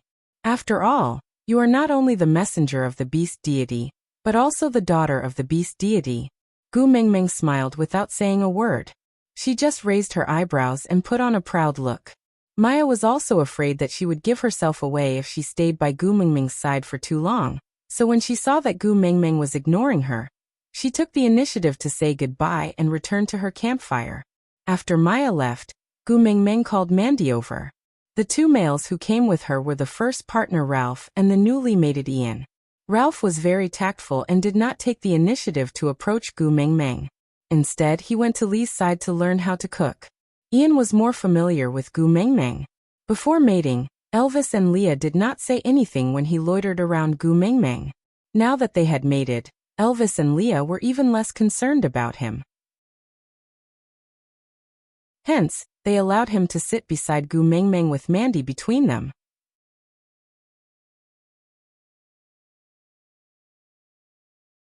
Chapter 1131. Gu Mingming shook her head. I can't guarantee that I will stay here during every rainy season, but I can guarantee that Saint Nazir will become stronger and stronger. So strong that no one will dare to sneak up on us and snatch our food. Mandy was a little disappointed. She pouted. Without you around, the atmosphere in the tribe will be weird. It's as if we are missing our backbone. It makes people feel uneasy. Gu Mingming patted Mandy's little head. Don't worry, everything will get better. Take your claws off her. Ian tooted. His tone was not very friendly. Without Wabi-Ai around, Ian was the only one left to bicker with Gu Mingming. Gu Mingming smirked mischievously. She removed her hand from Mandy's head, and spread her palm out in front of Mandy. She stared at Ian provocatively and shouted, Mandy, come, let's hold hands. Ian's eyes were fixed on Gu Mingming. Mandy felt overwhelmed by the favor. She carefully placed her fingertips on Gu Mingming's palm. Gu Mingming lifted her hand up and grabbed Mandy's little hand. Then she purposely spread her fingers in front of Ian. She interlocked her fingers with Mandy. Then she raised her chin and raised her brows. She looked at Ian with a bite me if you have the guts expression. Ian tooted. He turned to look at Elvis. Your female is seducing others like this. Aren't you going to stop her? Elvis's expression did not change. He just tore off a small piece of roasted meat from Leah and sent it to Gu Mingming's mouth. My Xiaoming likes to bully others. It's her good fortune to have taken a liking to your Mandy. Snatch her back if you have the ability. If not, learn from Bode. Learn from Bode. Ian asked. Elvis looked up and said calmly, I accept my fate. Ian was so angry that he wanted to snatch Mandy back from Gu Mingming's hands. But when he saw how happy Mandy was looking at Gu Mingming with starry eyes, he forced himself to stop. Ian had admitted defeat too quickly. This made Gu Mingming feel very unhappy. When the person being provoked did not react, the provocation became especially boring. Gu Mingming let go of Mandy's hand, then hooked her finger to beckon Mandy to come closer. Mandy did not understand and just did as she was told. Then Gu Mingming whispered into her ear. After the night campfire party, come to my cave. I have something to tell you. Mandy was very puzzled. What could they not say here? But she didn't ask any questions and just nodded obediently. The males in the beast world had excellent hearing, especially at such a close distance. Ian's face turned green. He hugged Mandy's shoulders and pulled her into his arms. He stared at Gu Mingming with his sickly face. Are you really going to bully others? I'm telling you, unless you kill me now, I won't allow you to do whatever you want to Mandy. Puff! Gu Mingming almost choked on her own saliva. She stared at Ian with widened eyes.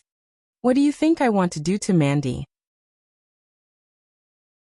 Ian's face flushed red and he looked at Gu Mingming as if he was looking at his love rival. After holding it in for a long time, he said, Why don't I fly to Sauter overnight and bring Sandy back for you tomorrow? No matter what you want to do, just look for Sandy. Gu Mingming held back her laughter. She understood that Ian must have thought of her as a lesbian.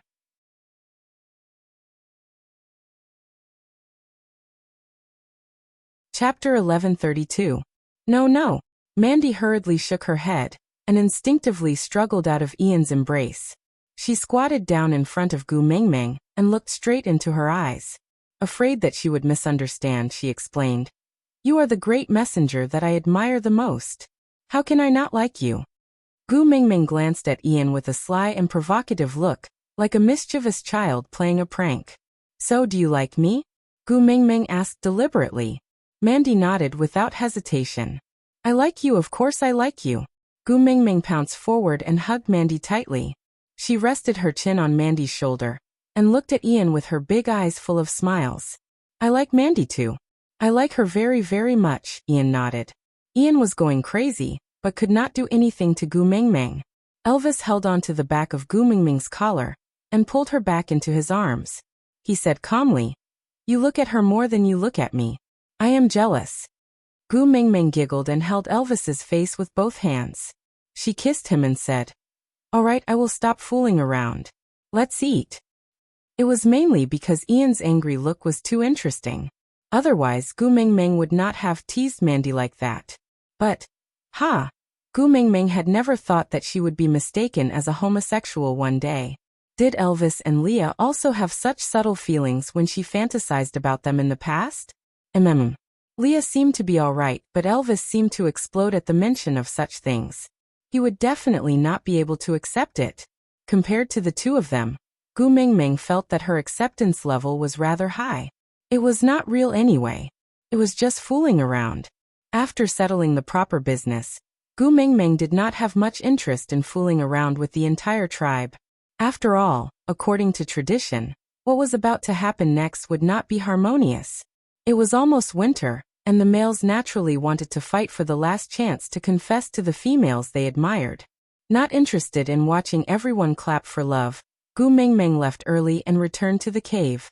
Not long after, Mandy also found an excuse to leave. She circled around the area and headed to Gu Mingming's cave. Ian followed closely as if guarding against thieves, as if he was afraid that Gu Mingming would eat Mandy up. Gu Mingming could not be bothered to argue with him, and just sprawled lazily by the stone table. When she saw Mandy, she waved her hand and gestured for her to sit over. After Mandy sat down, Leah carried a big pot of meat to the table. My Mingming cannot eat too much barbecued meat. She will have a nosebleed, so I came back to prepare a special stove. If you can still eat, why don't you accompany my Mingming to eat some? Mandy was overjoyed and nodded repeatedly. Leah very gentlemanly took out 2 bowls, one for Gu Mingming and the other for Mandy. Then he scooped 2 bowls of meat for the 2 females to chat while they ate. Gu Mingming didn't beat around the bush and said directly, Mandy, I called you here today because I want to drag you down with me to do something bad. Mandy looked at Gu Mingming as she ate. All right, what are you doing? Gu Mingming chuckled. Perhaps this was the effect of idols? This Mandy, she actually agreed first before asking what it was about. Because of her admiration, she felt that idols were extremely beautiful even when they scratched their feet. Fortunately, she was not a bad person. Otherwise, even if she were to be sold, she would still be counting the money.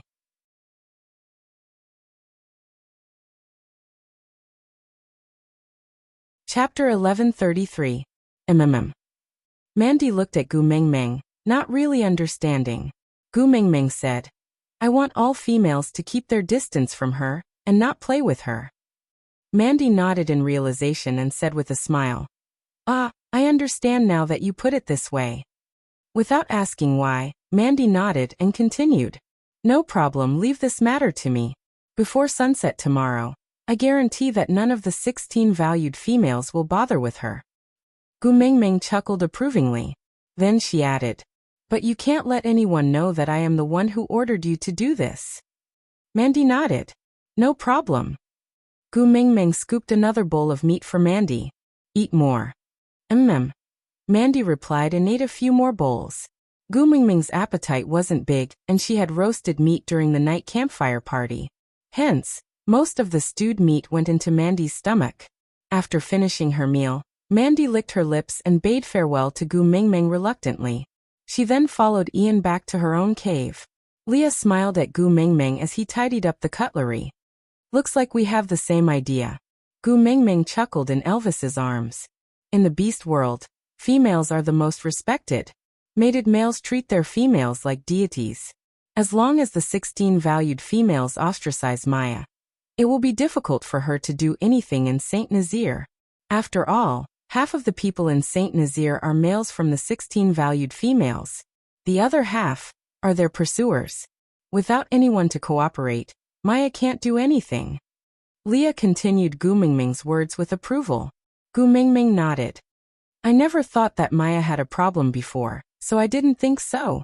Now that I think about it, Nina was really wronged. Her domineering personality was at least 80% due to Maya's incitement, right? I even thought that Maya was the one bullying Maya, and that Maya was the type to swallow her anger. I didn't expect her to be the other way around. Leah rubbed his nose. It was rare for him to feel guilty. After all, he was the one who allowed Maya to incite Nina. Elvis could tell that Leah was feeling uneasy, so he interrupted. Do you really think Mandy can order those females around? I think they're also fighting each other openly and covertly. They don't look like they'll be obedient. Gu Mingming smiled and said, give them a common enemy and they will naturally unite. Actually, Elvis did not quite understand what Gu Mingming meant, so she explained, humans have a crowd mentality. When everyone did this, it became a matter of course. Even if you felt that something was wrong, if you didn't do it, you would become an anomaly. This would make people very uneasy, and they would compromise with themselves. In the end, they would go with the flow. In order to prove that he wasn't an anomaly, he suppressed the uneasiness in his heart, and went even further than ordinary people. Elvis did not understand, but Lee's smile deepened. He even stopped washing the dishes and sat beside Gu Mingming, attentively listening to Gu Mingming's analysis. Gu Mingming had a feeling that the great Gu hoodwinking lecture was about to start again.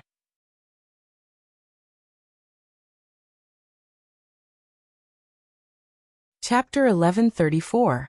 Let's take Maya as an example. Gu Mingming chuckled, then continued. I purposely arranged for her to sit beside me during the night campfire party today, and even called her over to my campfire to talk for a while. This was an opportunity for her to be hated. Elvis looked at Gu Mingming in confusion, asking, but Mandy also sat beside you, and went to talk to you, so will she be ostracized too? Gu Mingming shook her head and said, Mandy is the first beauty of the beast world that I personally named. She has taken the little bamboo cup that I personally made, and has become my partner with my good friend Ian. She can come to the cave to eat, chat and play with me whenever she wants. If she sits beside me, everyone will only take it for granted. But Maya is different. Gu Mingming's gaze turned cold, and with a hint of slyness she said, although the 16 valued females come from different tribes, they came to Saint Nazaire together. They are on the same starting line, and have a kind of empathy for one another. And Maya, the original half-orc female of Saint Nazaire, will never be able to blend into the circle of the 16 valued females. If she had a good relationship with me like Sandy, it would still be alright. But unfortunately, our relationship is just SOSO. If Leah had not suggested for me to reveal the news to her today, I would have forgotten about this person. Gu Mingming paused, then said, if I really forget about her, it would be a good thing for her. After all, she knows how to show her weakness, putting on a cowardly look whenever she meets people, and is highly deceptive. Most females would not make things difficult for her, because a complete female would not even bother to treat a half-orc female like her as an opponent. But she just had to be like this, suddenly becoming the center of attention today. There must be some among the 16 valued females who are unconvinced, such as what right does a lowly half-orc female like her have to sit beside the messenger of the beast deity? Or just because she is an original female of Saint Nazaire, she can claim a relationship with the messenger? How shameless! And other reasons are enough to make her ostracize. Gu Mingming took a deep breath and continued. And what Mandy has to do is just to randomly start a conversation, then add some fuel to the fire.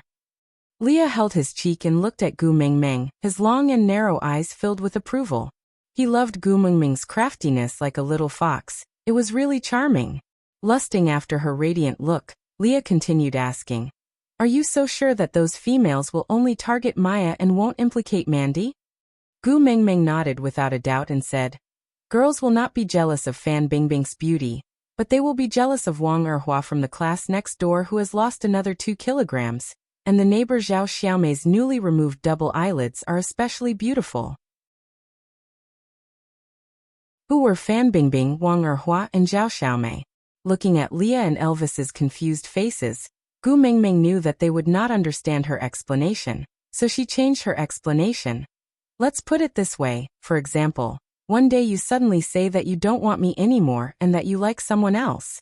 Then, when I see that the person you like is Melinda, I might start bawling and scold you for being a scum.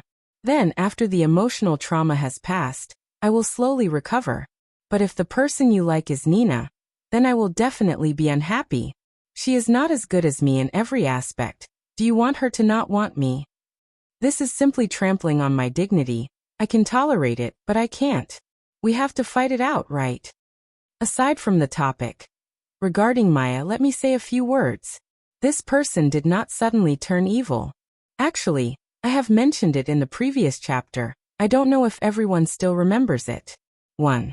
When Gu Mingming left the Snake King Valley and brought her tribesmen back to Saint Nazir from Sadr, they encountered stray beasts on the way.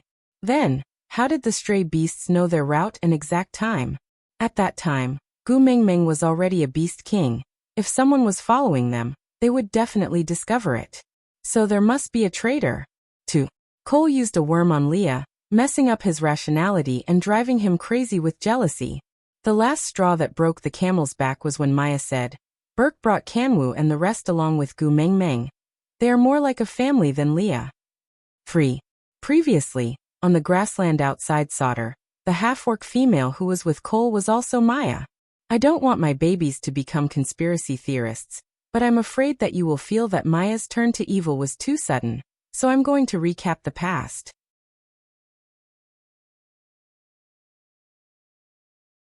Chapter 1135. Li's face darkened. He looked at Gu Mingming and asked, So, you were crying and throwing a tantrum back then not because you were sad about leaving me, but because you felt indignant about losing to Nina? Am I right? Gu Mingming did not react in time, and could not keep up with Li's pace. She was stunned for a while before she understood that her analogy had struck an old wound in Li's heart. So she quickly smoothed it out and said, I was just making an analogy, I didn't mean it that way. Leah clearly did not believe her. He frowned and his long and narrow eyes were filled with desolation. The words, I am sad, were clearly written on his face. Gu Mingming did not know whether to laugh or cry. How long had it been? Sigh, the speaker did not mean it, but the listener did. Gu Mingming held Li's face and kissed it. She said, Then I won't use Nina as an analogy. I'll use Maya, alright? If you abandon me because of Maya, I will definitely be indignant. Leah looked down and twisted his fingers. He pursed his thin lips and said, You still blame me, right? Because of that, you have a knot in your heart, so you don't believe me anymore, right? In your heart, you can't get rid of the fact that I abandoned you, right? Gu Mingming face-bombed. Why did she feel like she was making things worse? Why was she coaxing him making things worse? No.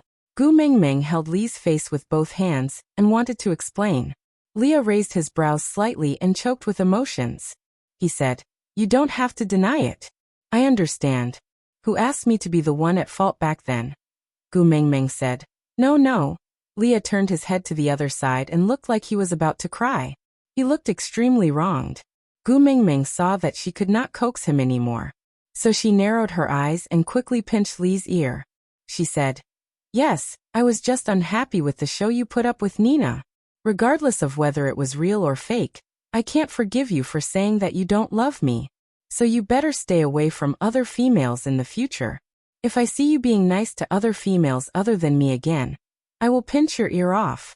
Do you hear me? With Gu Mingming's roar, Leah was no longer pretentious. He looked at Gu Mingming affectionately and nodded his head seriously, like a Samoyed being reprimanded by its owner. He looked innocent and pitiful, making others dote on him. He took the initiative to wrap his arms around Gu Mingming's waist and gave her a full hug. My Gu Mingming is the best. I knew you wouldn't care about me. Gu Mingming held her forehead and heaved a sigh of relief. What kind of despicable person was Leah? She couldn't coax him, so after shouting a few times he calmed down. But wasn't he analyzing Maya's situation just now? What was I saying? But I have to correct one thing. Leah rested his chin on Gu Mingming's shoulder and looked at her sideways. Melinda is not as good as you. Everyone in this world is not as good as you. You won't lose to anyone. Gu Mingming could not help but laugh out loud. She was actually happy to be praised by her own man. Even though Gu Mingming felt that objectively speaking, Melinda was prettier than her. But who wouldn't want to be the prettiest girl in her man's heart? Gu Mingming hugged Li's head with both hands and rubbed it. Then she continued. Yet you have good taste. Keep it up. Because of Li's interruption, Gu Mingming had forgotten to analyze this matter in detail. But anyway, the results would be displayed in front of her tomorrow. There was no difference whether she analyzed it or not. Aside from the topic, there were still 4 days before the release. Yeah, it should be around 120,000 on the first day. Babies, are you surprised? Are you surprised?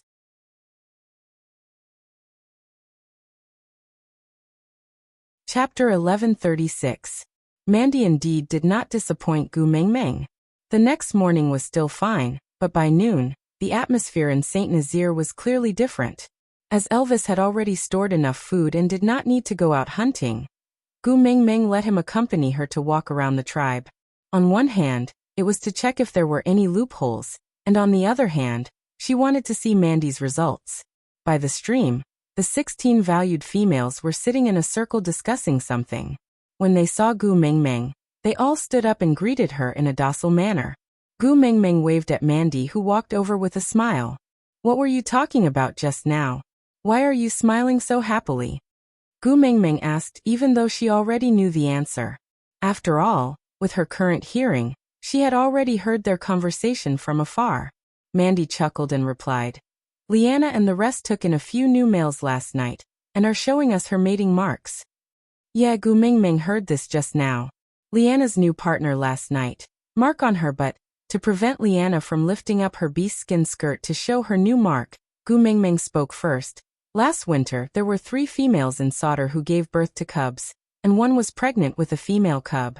This year, all of you must fight hard for me. Don't let others say that my 16 valued females are good-looking but useless, understand? Great Messenger, don't worry. We have sufficient food this winter, and with you, the leader and the witch doctor around, we don't need to worry about being disturbed. We will work hard to mate, and fight hard for the Great Messenger when winter ends next year. We won't let those foxes in Sauter lose out. The one speaking was Leanna. Gu Mingming nodded in satisfaction and said, Females are the tribe's precious resource, and cubs are the foundation of a tribe's strength. All of you must work hard. The glory of St. Nazaire depends on all of you. The females were all fighting to be the first to agree to Gu Mingming's request, as if they were injected with chicken blood. Gu Mingming nodded in satisfaction and thought to herself, Males, this is as far as I can help you. As they were chatting and laughing, Maya also arrived at the stream. But before they even got close, the faces of the 16 valued females darkened. Gu Mingming pretended not to understand and looked at everyone. Then at Maya, not saying a word. Mandy exchanged glances with the 16 valued females, before walking to Gu Mingming's side. She said coquettishly, Gu Mingming, I have a secret to tell you. Follow me back to my cave to take a look, alright? Gu Mingming naturally had to go along with Mandy's act, so she nodded. Alright. After agreeing, he said to the others, Sorry girls, Mandy and I will be leaving first. I'll chat with you another day. Take care, Great Messenger. Goodbye, Great Messenger. The 16 valued females smiled and waved at Gu Mingming, then watched her leave.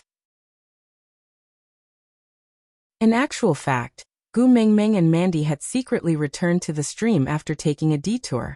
But this time, they hid behind a large tree in the distance, quietly observing the situation by the stream without revealing themselves. Hey, half-beast female. Leanna was the first to attack. She took a step forward and stood in front of Maya. She said, We sisters want to rest by the stream. Get lost.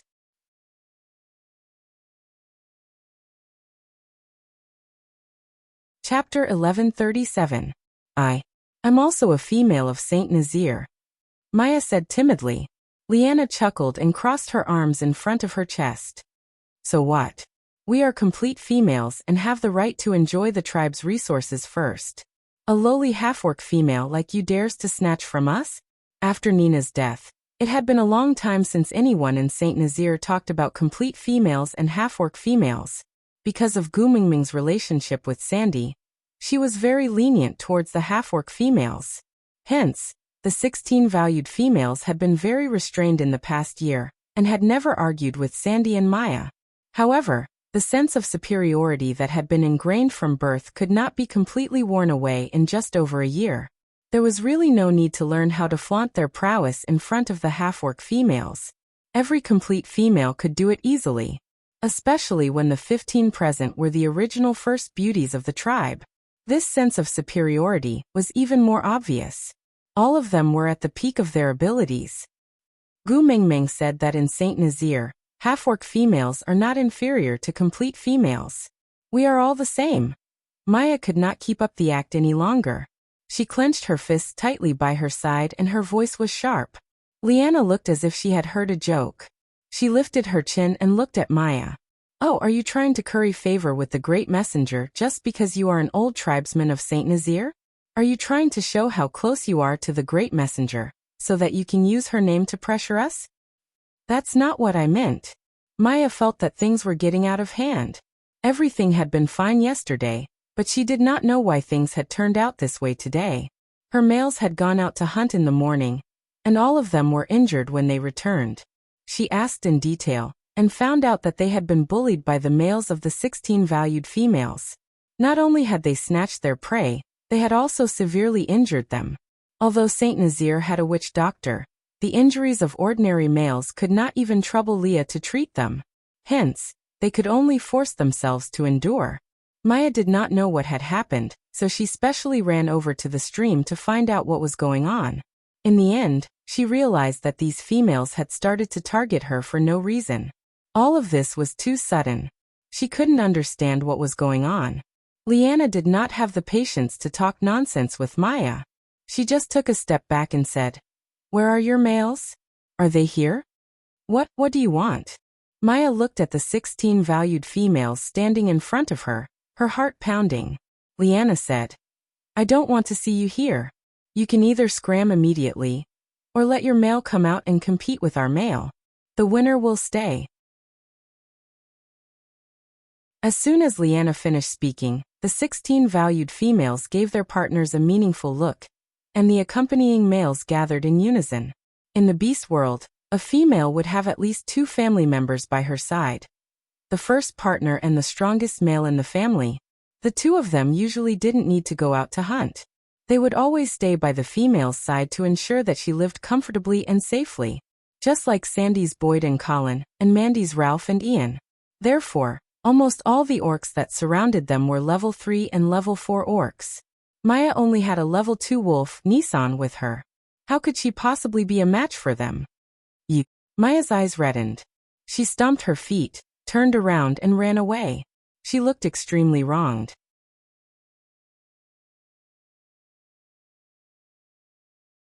Chapter 1138. Liana snorted coldly. Do you think we can hide our little tricks from the great messenger? You mean? Liana continued.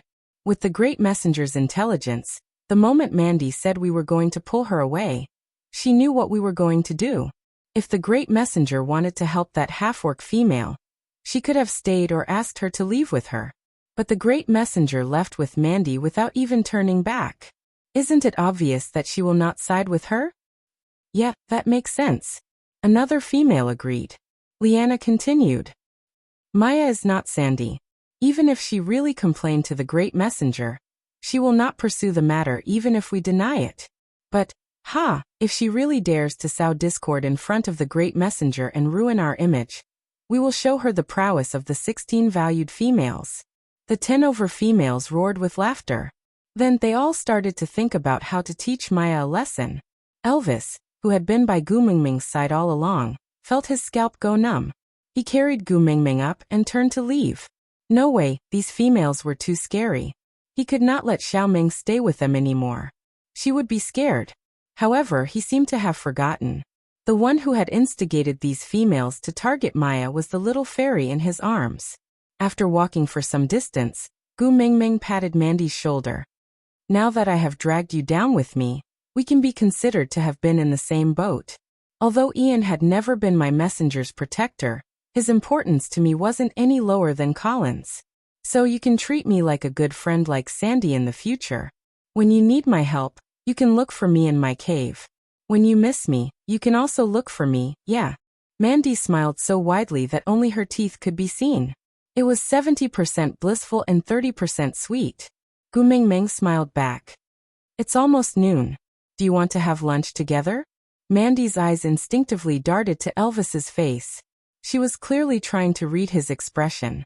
It was almost winter and by then, Gu Mingming would have to stay in the cave no matter how much she liked crowds.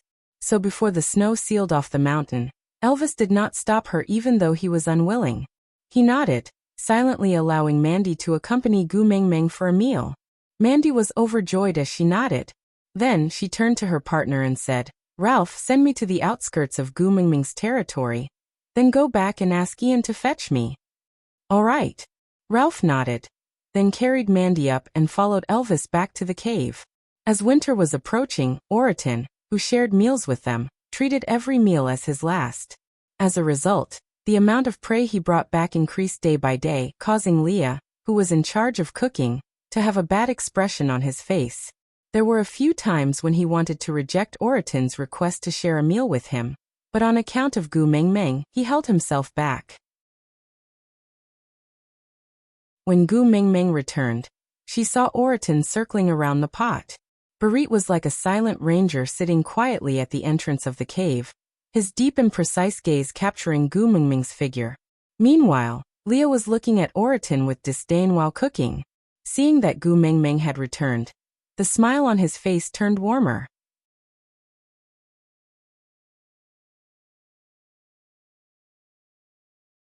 Chapter 1139.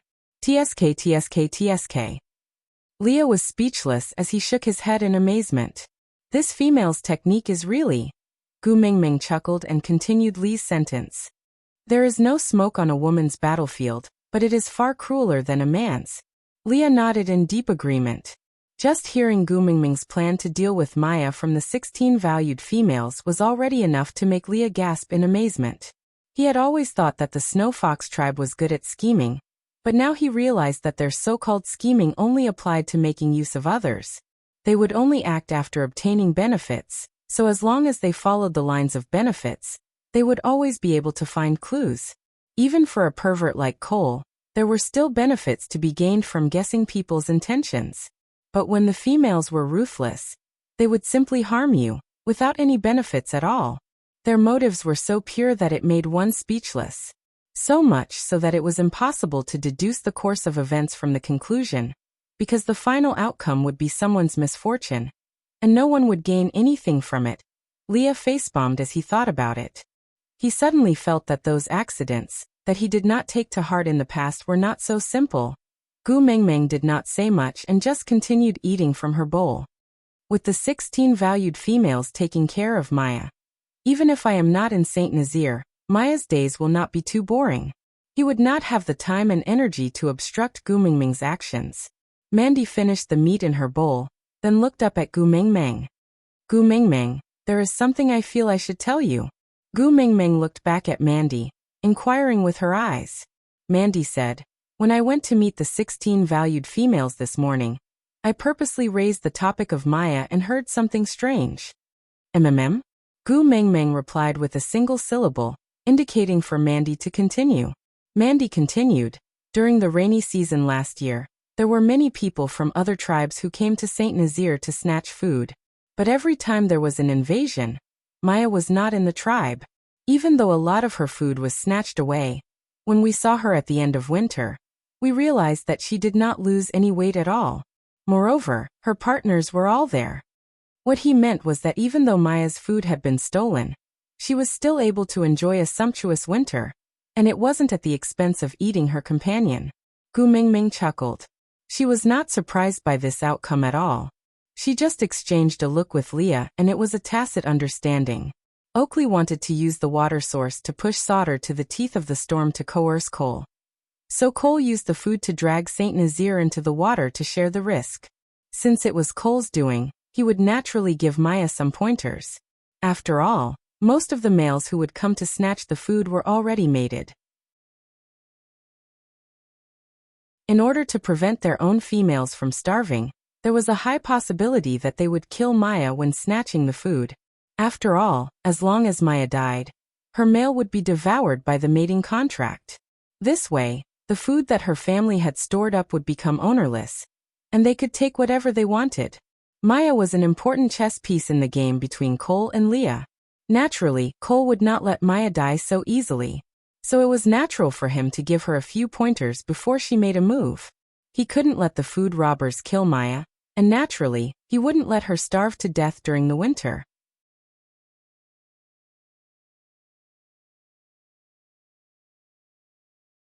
Chapter 1140. Mandy saw that Gu Mengmeng was not surprised at all, and was even exchanging glances with Leah. Mandy thought for a moment and asked, "You already knew?" Gu Mengmeng did not hide anything from Maya and nodded. "Yeah, I knew." Mandy nodded. "That's true. You are the messenger of the beast deity. You must know everything." Gu Mengmeng chuckled. She thought to herself that the messenger of the beast deity was not a half-immortal. How could she know everything? It was just that Leah had told her about Maya's identity. Many things became clear at a glance. There was no need to explain too much. Sometimes, it was good to maintain a sense of mystery. Mandy had just finished the meat in her bowl when Ian came to fetch her. He even placed a beast skin bag on the table. "My man has freeloaded a few meals at your place. Consider this a gift in return." With that, Ian did not waste any more words. He carried Mandy and flew into the sky. Gu Mengmeng snorted arrogantly. "So what if you can fly?" A reply came from the sky. "Yes, it's great to be able to fly." Gu Mengmeng waved her fist and roared. "Just you wait." Despite her roar, Gu Mengmeng was not really angry. She just casually flipped open the beast skin bag on the table. There were over 50 bird eggs the size of chicken eggs inside. According to the ratio in the beast world, these eggs were probably equivalent to quail eggs in the modern world. Leah craned his neck to take a look. He smiled. "Ian, you're good. It's almost winter and the birds are not laying eggs anymore. You must have flown for a long time to find these, right?" Laughing, Leah raised his voice and shouted in the direction that Ian had flown off to. "Hey, welcome your female to join us for a meal again." Gu Mengmeng burst out laughing. If Leah were to wave a handkerchief in his hand now, he would look like a brothel madam from a television drama. Leah did not know what Gu Mengmeng was laughing at. He just habitually curled his lips at her smile. Then, he turned around to continue preparing the food. Elvis, who had been silent all this while, tightened his arms around Gu Mengmeng's waist. "Xiaomeng, in the future, you better not hang out with the 16 valued females. They are too dangerous." Gu Mengmeng turned around and asked Elvis with a smile, "Are you scared?" Elvis nodded. If it was a tactic aimed at him, he was not afraid of anything. But he was especially afraid that those methods would be used on Gu Mengmeng one day. In the past he had felt that females were annoying, but now he felt that they were terrifying. Gu Mengmeng leaned into Elvis's arms and patted his back lightly to comfort him. "Don't worry, they won't use those tricks on me. Even if he used it, it wouldn't be enough in front of me. I've watched more than 700 episodes of Detective Conan.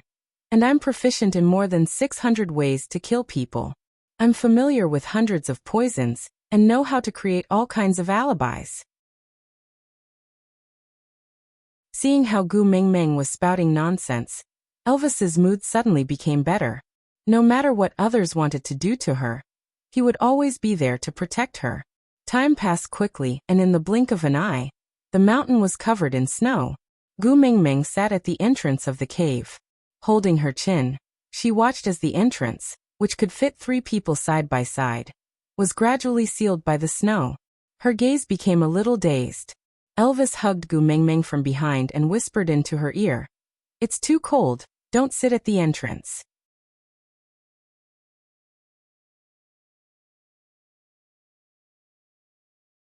Chapter 1141. Ever since Gu Mengmeng inherited Elvis's night vision ability, they no longer stayed in the outermost chamber of the cave. It was too close to the cave entrance and was not the most comfortable place in the cave. Previously, they stayed there just to accommodate Gu Mengmeng's need for a light source. Gu Mengmeng rubbed her little hands and said, "On the first day of sealing the mountain, I'll let you guys try something good." Elvis and Leah looked at each other, not knowing what Gu Mengmeng meant. After all, every piece of meat and potato in this cave was carried back by the two of them personally. What other good things could make Gu Mengmeng act so mysteriously? But since the little female had such an interest, the two of them were naturally willing to cooperate. So they smiled and looked at Gu Mengmeng expectantly. Gu Mengmeng took the small bamboo cup that she made in the bamboo forest and walked to the side of the wooden barrel.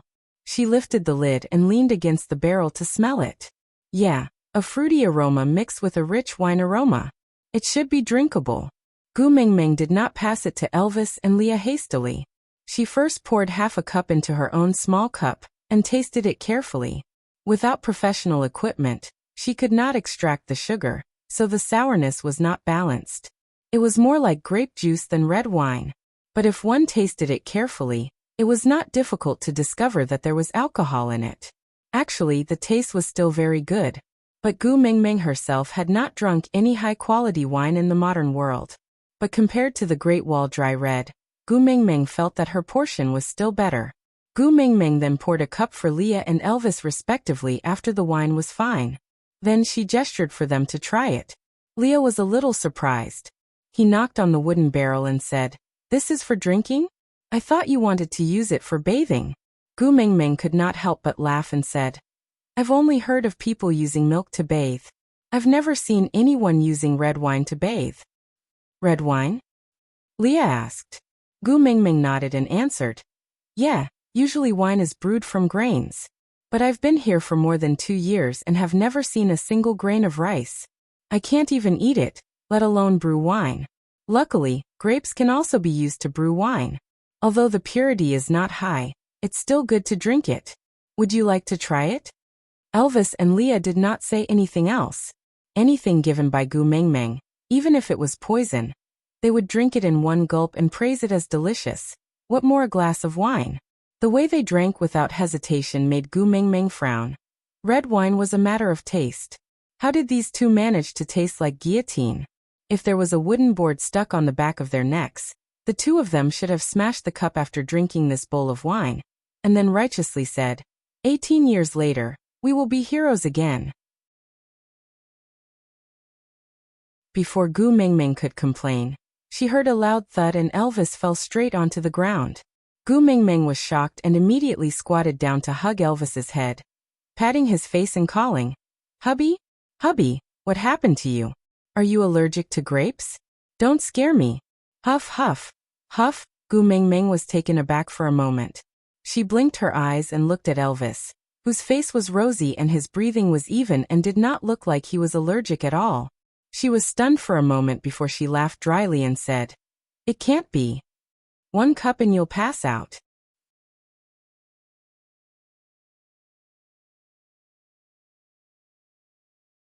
Chapter 1142. Leah. Gu Mengmeng did not know whether to laugh or cry. She should not have allowed them to drink at the same time.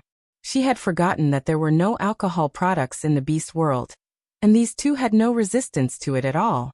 She had thought that they might get drunk, but she did not expect them to be so drunk after just 1 cup. Leah frowned and pinched Gu Mengmeng's face with his large hands, forcefully turning her mouth into a fish's mouth.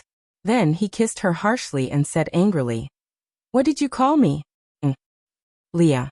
Before Gu Mengmeng could finish her sentence, Leah kissed her again, crushing the word, "ya" in her mouth. Squinting his dangerous eyes, Leah said domineeringly, "Call me daddy." Pfft. Gu Mengmeng really wanted to spit a mouthful of red wine on Lee's face. Ever since she gave birth to Hutta and his brothers, she did not call him daddy anymore. She thought he had long forgotten about it. "Stop fooling around. Let me put Elvis on the bed first, all right?"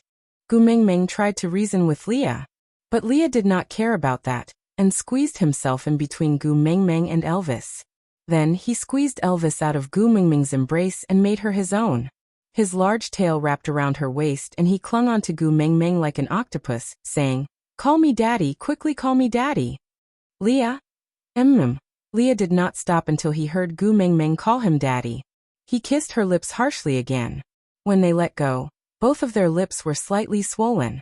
His gaze was filled with hidden bitterness and his drunken state was the most blurry. His gaze landed on Gu Mingming's face and he said softly, "In the past you would always call me Leah daddy obediently, but now you don't. Gu Mingming, little Gu Mingming, did you have a change of heart? Do you think I don't look good anymore?" Gu Mingming knew that Leah was drunk, so she gave up trying to reason with a drunkard. She could only go along with his wishes and called out softly, "Daddy Leah." Leah froze for half a second before suddenly crying. As he cried, he hugged Gu Mingming and kissed her randomly. He choked as he kissed. "Ah, I must be dying, right? Otherwise, why would you be so obedient? You must be thinking that I'm going to die. Sob, sob, sob, I don't want to die yet. I still want to accompany you. What will you do if I die? You can't eat Elvis's cooking. You'll be poisoned to death." Was the logic of a drunkard fed to the dogs? He asked her to call Leah daddy, and she did, so he was going to die? What the F***ck was this? This was the first time Gu Mingming saw Leah cry, and it was in such a situation sighing, Gu Mingming hugged Leah back and patted his back to comfort him. You won't die. You still want to grow old with me, don't you?" "Yes." Leah cried aggrievedly, and only managed to spit out one word after a few turns. Gu Mingming said, "All right, come down quickly, you're so heavy. Mingming, do you still like me?" Leah didn't get up and just looked at Gu Mingming drunkenly. Gu Mingming was helpless and could only reply with a smile. "I like it, of course I like it." Leah nodded in satisfaction, then said, "Then you lick me."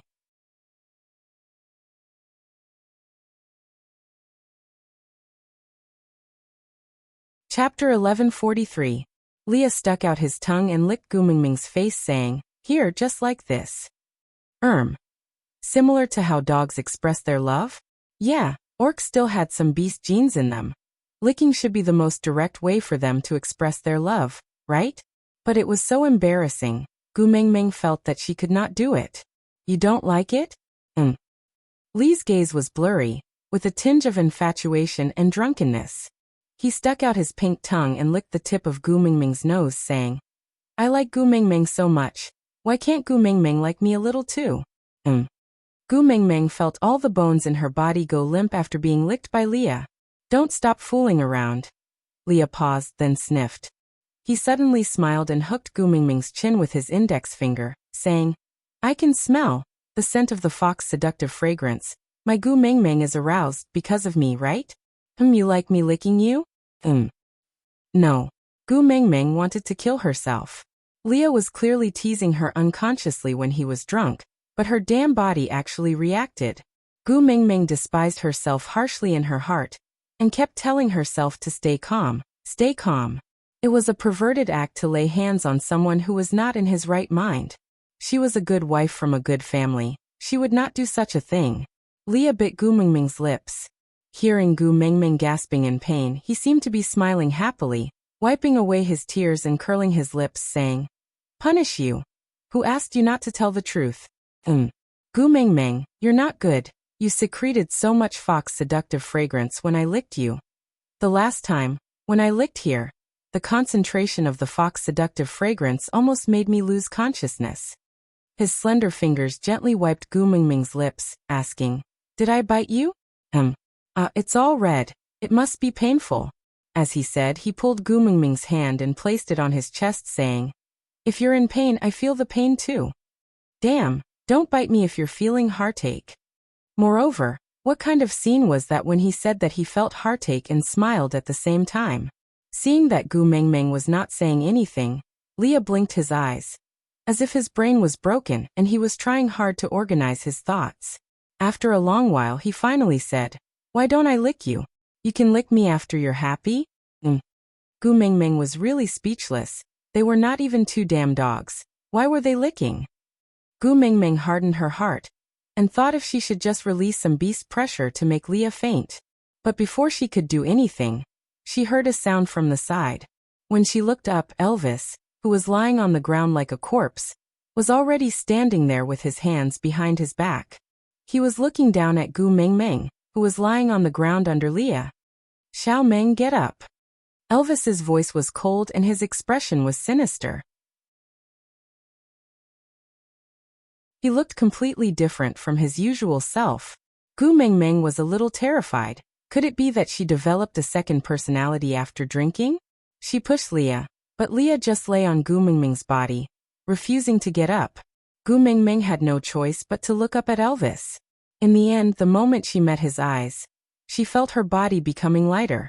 Leah was thrown out by Elvis in a parabola trajectory, crashing heavily against the cave wall.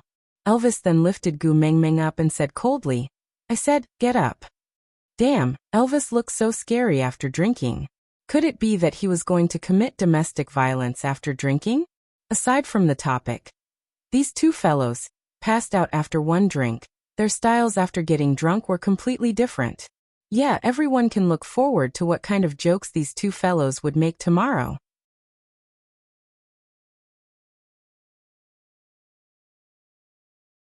Chapter 1144.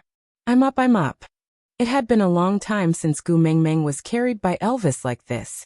Her feet did not touch the ground, and after kicking a few times, seeing that Elvis had no intention of putting her down, she just gave up and treated herself as a piece of laundry that was hung up. Elvis's blue eyes were bottomless and his expression was calm and sinister. He did not look like he was drunk, but an extremely calm killer executing a mission.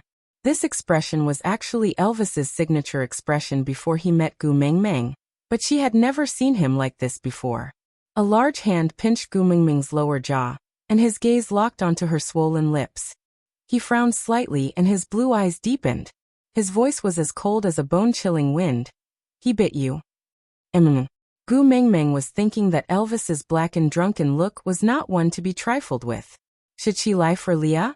In the end, before she could say anything, her mouth was forcefully kissed by Elvis. His nimble tongue attacked the inside of her mouth, taking whatever he wanted and turning the world upside down. He kissed her until she almost suffocated before Elvis let go of her. There was not a hint of lust on his face, and he was still as cold as an assassin. He opened his mouth and said calmly, "Let's go.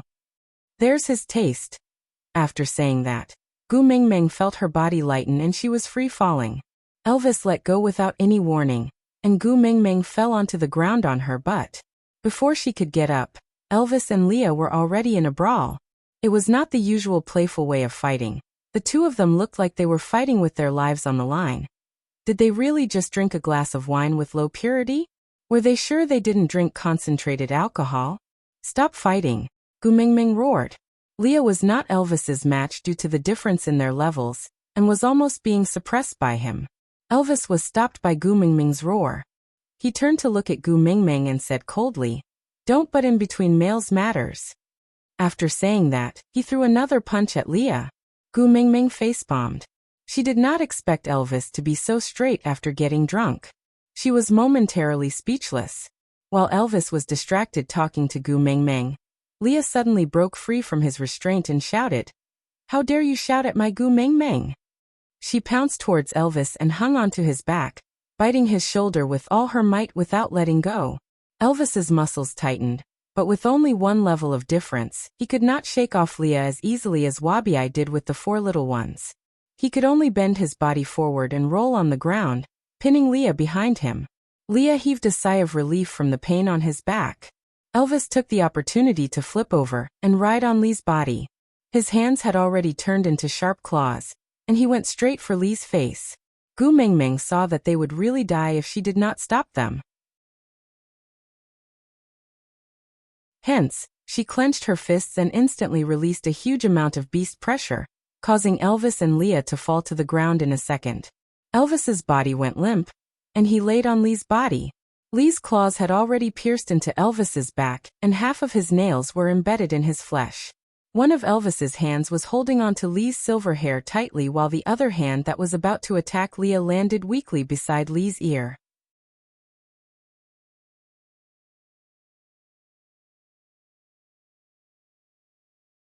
Chapter 1145. Gu Mingming sighed. Forget it. These two fellows had real fur on their bodies, and they would not feel cold even if they slept on the floor. Just let them be. Gu Mingming shook her head helplessly and poured herself another glass of grape wine. She tasted it carefully and it tasted really good. Moreover, the purity was really not high. She did not know why the two of them were so drunk. After drinking 2 to 3 glasses, Gu Mingming felt tipsy, so she covered the glass and climbed back into bed to sleep. She did not know how long she slept in a daze. But when Gu Mingming woke up, Elvis and Leah had not woken up yet. The two of them were still in the same position as when they were fighting. But now they seemed to be more intimate. Elvis loosened his grip on Lee's hair, so he was no longer in a state of grabbing but, my hand that went through your silver hair. His other hand that was originally going to attack Leah had now gone through the back of Lee's neck and was used as a pillow under his head. Lee's claws that were originally stuck in Elvis's waist had loosened a little, and his nails had already been pulled out from his flesh. But now, his two arms were wrapped around Elvis's waist, as if he was hugging him. For long legs were intertwined and the beast's skin dress had already become crooked during the fight. It was a pathetic and ambiguous scene, and it was half covered and half exposed, making it even more tempting for one's imagination. Gu Mingming was stunned for a long time. She stared blankly at this scene that was even more seductive than a calcium film. Blood flowed down her nose uncontrollably. Elvis and Leah were traumatized by Gu Mingming's blood because of the scene of Gu Mingming's difficult labor when she gave birth to Kanwu and how Snakel carried Gu Mingming back in the Snake King Valley. So the moment they smelled her blood, the two of them woke up in shock. The first second after they opened their eyes, they were in a daze. Then shock. Elvis and Leah originally thought that they were hugging Gu Mingming, so their first reaction when they opened their eyes was to stare at each other affectionately. But with just one look, the two of them were petrified. They immediately bounced back as if they were electrocuted. Then, the two of them peeked at Gu Mingming in unison. Seeing the blood dripping from her nose, he gritted his teeth in anger, but there was nothing he could do. Elvis hugged Gu Mingming in his arms and supported the back of her head with his hand to raise her head. Leah, on the other hand, quickly went to the door and dug out 2 large chunks of snow, using his body to melt it into water, before patting it on Gu Mingming's forehead and nose bridge. The temperature of the snow was very low. After Leah melted the snow with his hands were also very cold. When he touched Gu Mingming's skin, there was an icy feeling and it was very comfortable. Gu Mingming squinted her eyes and giggled foolishly while Elvis and Lee's faces darkened even further. Erase whatever you're thinking about right now. Leah smacked Gu Mingming's forehead as he commanded, almost gritting his teeth. Gu Mingming feigned ignorance and smiled. What am I thinking? I wasn't thinking about anything. Leah looked at Gu Mingming coldly and pinched her little nose. You have a nosebleed when you didn't think of anything?